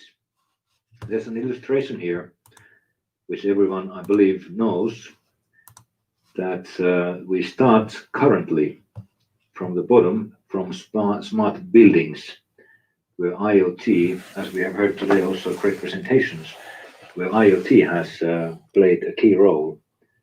That is something what brings us or takes us forward. Next step being smart buildings, meaning number of buildings connected to together, i.e. Internet of Buildings. From there, we can step to smart campuses, where we have bigger areas. Also the spaces between buildings come to play a role. And then finally, we come to the concept of smart city, where we have bigger areas, more buildings, more streets, more infrastructure connected to, I hope to say already at this point of time, connected to the virtual mayor services. Virtual mayor, you will hear more and learn more when the pitching competition starts 4:15 today. Now, you can also look at the development through certain solutions or certain looking points or point views. If we start from the IoT side, we currently can do remotely quite much. We respond to certain issues, what happens in buildings. Going forward from that, there are preventive and proactive actions which we can gather or control or guide through insights, what we get from the buildings. Buildings are, so to say, talking to us. The question is whether we want to listen or not. From that, we need some foresights what is going to happen. If that is the level where we are, we can predict what is going to happen in one or more buildings or even campuses or areas in the size of a campus. Forward from that, prescriptive situation we can achieve. Just hold on a sec. Simulate things. Forecasting. Hello, can you hear me? Yeah, I hear you. Great. We're actually online, so Okay. sorry. I was in the next room. I heard my computer going dung. So Yeah, someone's coming in. I was told to just drop in when my talk was finished, so I thought I'd say that's great. Hey, thanks for being there. I saw part of your presentation, part of your keynote, and then I also saw part of the fireside chat you were having there. So okay, great. Some really interesting stuff there, and we've actually been having talks with people, mostly the keynote speakers from today so far, and one of the things, sort of like a questions there, is like what I wanted to ask you is that since you're sort of like representing the property investment side, and you were talking about like the changes there are, so it seems that there's in these talks here today, there's a lot of optimism and positive things, that there's a change that's required, etc. But is that just the tip of the iceberg talking that? So what's your take on that? Is it sort of like the huge opportunity for those who are the opportunistic ones, or? Well, as I said in my talk, I think that there's obviously two sides to every transaction, and when you're an investor, you're either on the buying side or the selling side, and usually as time moves on, you're proven to either be right or wrong. And I've been on both sides of that emotional roller coaster where you're hoping you got the timing right, it turns out to be correct, or you're hoping you got it right and it turns out to be wrong. And we're currently in a really difficult market to predict, because in the 2008 crash, which I suffered kind of badly in, we had a situation where everyone was talking about the end of the world in terms of real estate investment and things like that. And it was great if you had capital to invest, because you could buy at at very cheap prices. But now we're in the situation where it's very hard to tell whether or not it's a good investment at all, because there's such a fundamental shift. Now you have to kind of, you have a hypothesis, I guess, around your investment, and you're kind of saying to yourself, I believe there is a future for residential. I believe there's a future for office. I'm not so sure about retail. I don't think retail will disappear, but I do think it's going to become a very different environment. I think office will change, but I think that ultimately the workforce, the productive workforce, it's only possible in a certain way, and it requires a workplace in some shape or form. I don't think, I see all these headlines, that the end of the office and it's dead and everyone's going to be working from home forever. I just don't see that happening at all. And it's partly my own experience is just being at home. I find it extremely hard to work productively at home. There's too much distraction, there's too much noise. I have young children, that just makes it impossible for me. So I'll always opt to work in an office. In the case of, I work with some professionals, architects and engineers and stuff. Those guys are the very same. And they say for a different reason, they their business model requires them to hire people that are young and straight out of college, no experience, and they have to mold these people into architects or engineers or whatever, and that is just not possible to do in this kind of virtual format that you and I are doing, because you're not constantly watching the guy. What you're doing is you're doing your own work and you're listening to the guy, and you're just exposed to you're exposed to your boss and you can overhear him dealing with questions and dealing with answers, or you're exposed to your junior person and you can hear them screwing up or making mistakes, or you can just sort of say, hey, what should I do here? You can't do that where you have to book a call and all of that. So I do think that the office is here to stay, but it will be facing some kind of reconfiguration. And it's hard as an investor to decide, how much to invest right now. I think a lot of people will just sit back and do nothing for a period of time. Yeah. Do you think there will be a one of the obviously the a risk factor there is that like if you need to sort of like change the type of use for the property? I mean, like it was just mentioned here today that the Helsinki metropolitan region has 1.3 million square meters of unused office space, whilst more building built, and that was the situation already before the pandemic. Yeah.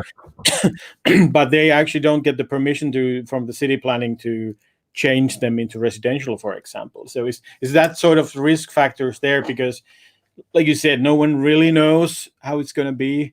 It is a really difficult thing. I'll give you an example. We built a car park building about 25 years ago.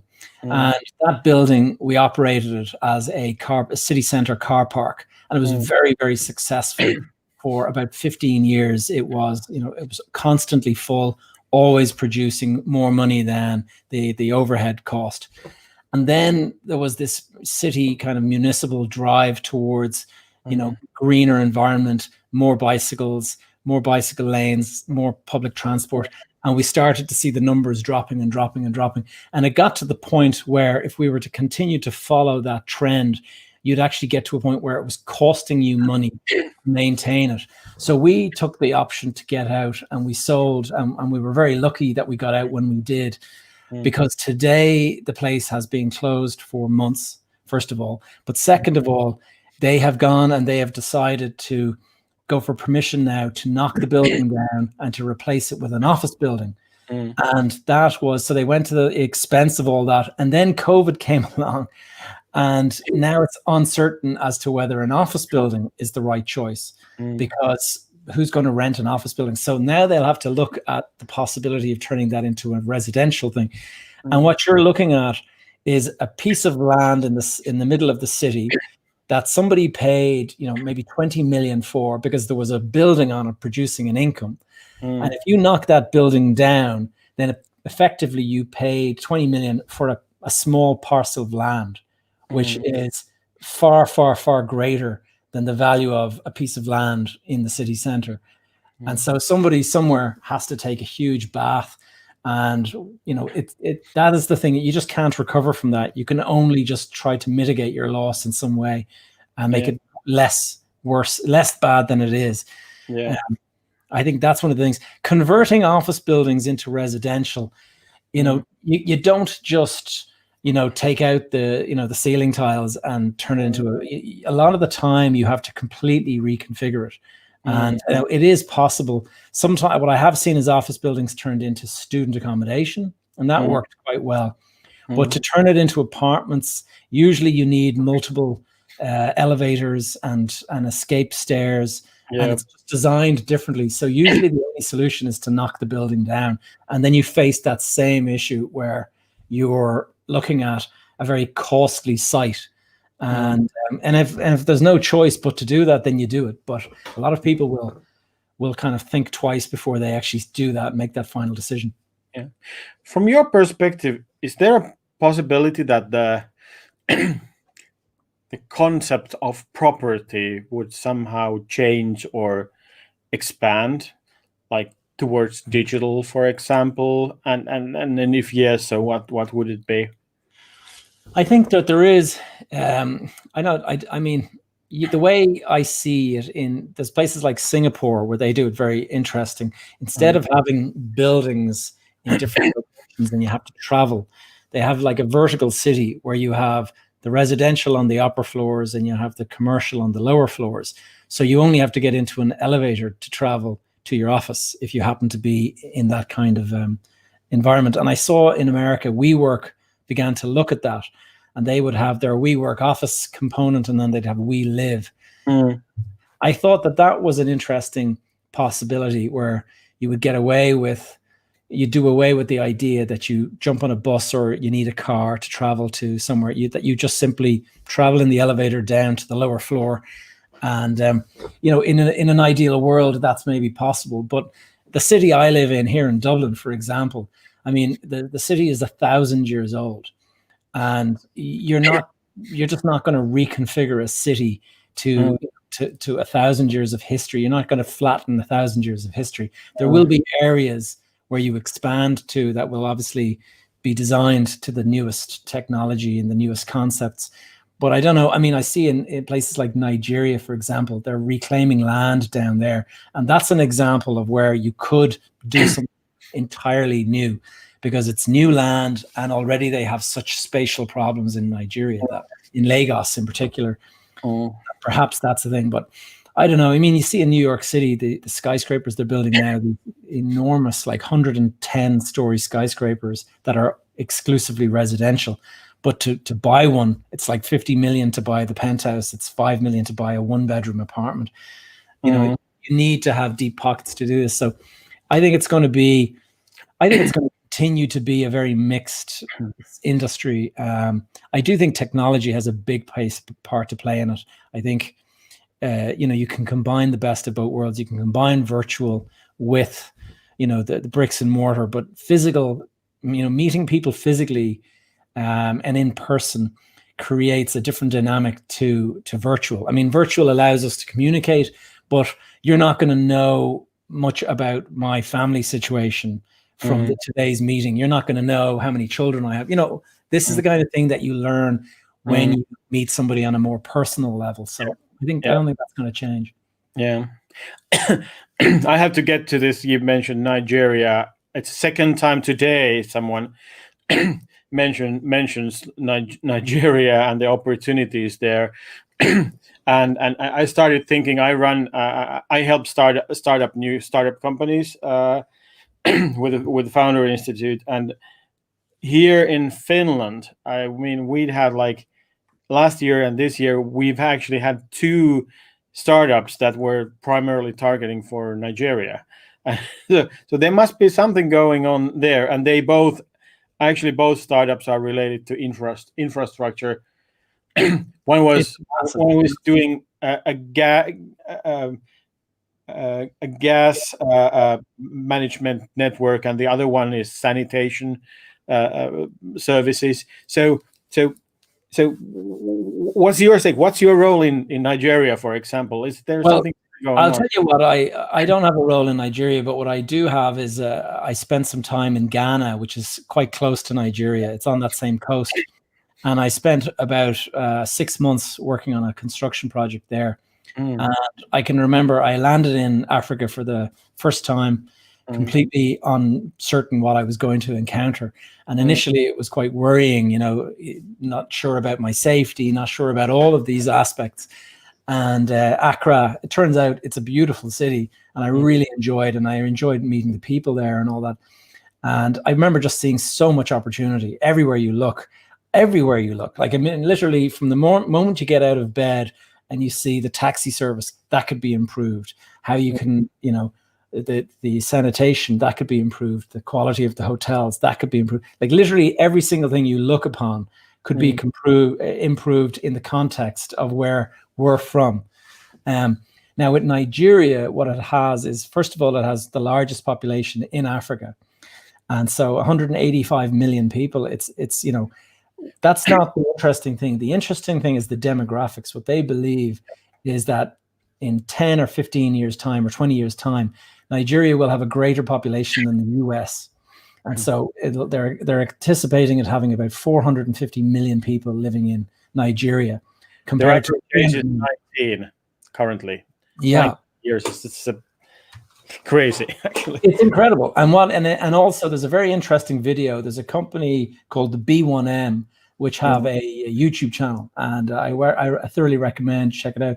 They have a video about the cities of the future, and they have the top 10 cities in 2050 or 2070 or something. I think it's like by 2100 or something like that, what cities will look like. And they predicted that the largest city in the world then will be Lagos, Nigeria. And what they predicted is that it will have a greater population than the combined population of both Denmark and Germany in one city in Africa. Now, if you think about that, you kind of think to yourself, wow, this is a place that currently has, open sewers and shanty towns and people living in, tins and stuff in kind of shacks. You look at that and you say, okay, a population of 90 million people, it's not going to be possible to continue living like this. They are going to have to massively, massively expand. And pretty much of all the 10 cities that they're predicting by 2100, the 10 cities, not a single one of them is in the US, not a single one of them is in Europe, and not a single one of them is in China. So that gives you an idea of where the population growth is going. It's either India or Africa. And I think that's one of the reasons why people are getting in. Now, the only thing is I think it'll be, a pioneer. I've been a pioneer before, and it doesn't always work out. It can be quite a difficult thing to do. And you can find suddenly that you have a great idea, but you're way too early, and you run out of funding. You can't just get it launched because there's just not enough investors behind you or whatever. And that is one of the big risks, I think. Yeah. Well, been there, done that. So yeah, I know how it's like. What I'm talking about. Yeah, exactly. Good. Very nice. It was actually really nice following your talks and listening to you now. So I had this one thing that I've asked everyone who's been visiting me today here, and it's kind of like a difficult question because it's so simple. So I'm just asking only one piece of advice for everyone for the future. My piece of advice for the future is to be patient and have discipline. And I say that predominantly as an investor, because a lot of investors make the mistake of being impatient, and they make investments based on being impatient. And I have done that in the past, and I've been careless in the past, and it has cost me an enormous amount of money. And so the big advice is, slow things down, especially to the younger people that are listening. You're an entrepreneur, you're a founder, whatever it is you have to map out your future with patience and discipline, and don't think that you can, jump from one side of the ravine to the other. Most people at some point when they're taking risks will end up at the bottom of a pit, and it takes time to dig yourself back out of that. So that's my advice. Okay, that's a very good one. Thanks, Gavin. Thanks for being there for us. Next time, if you happen to go to Break for the Border, have one for me.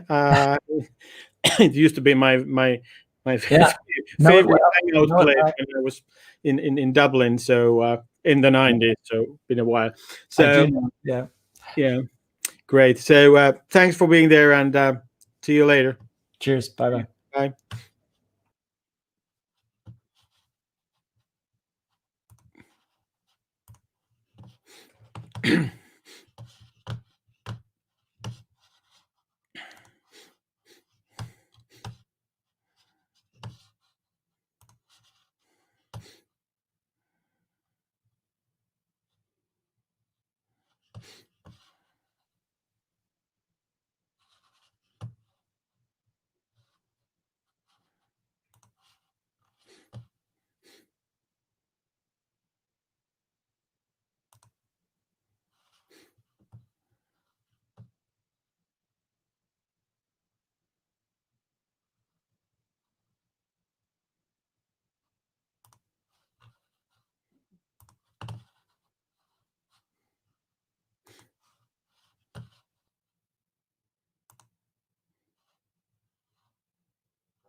Hey all, thank you for today. It's been a nice 6 hours and 11 minutes.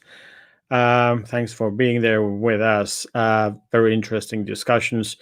Going to continue tomorrow morning, right after 9 o'clock. So watch out for the schedule. And yes, hope to see you tomorrow. Bye.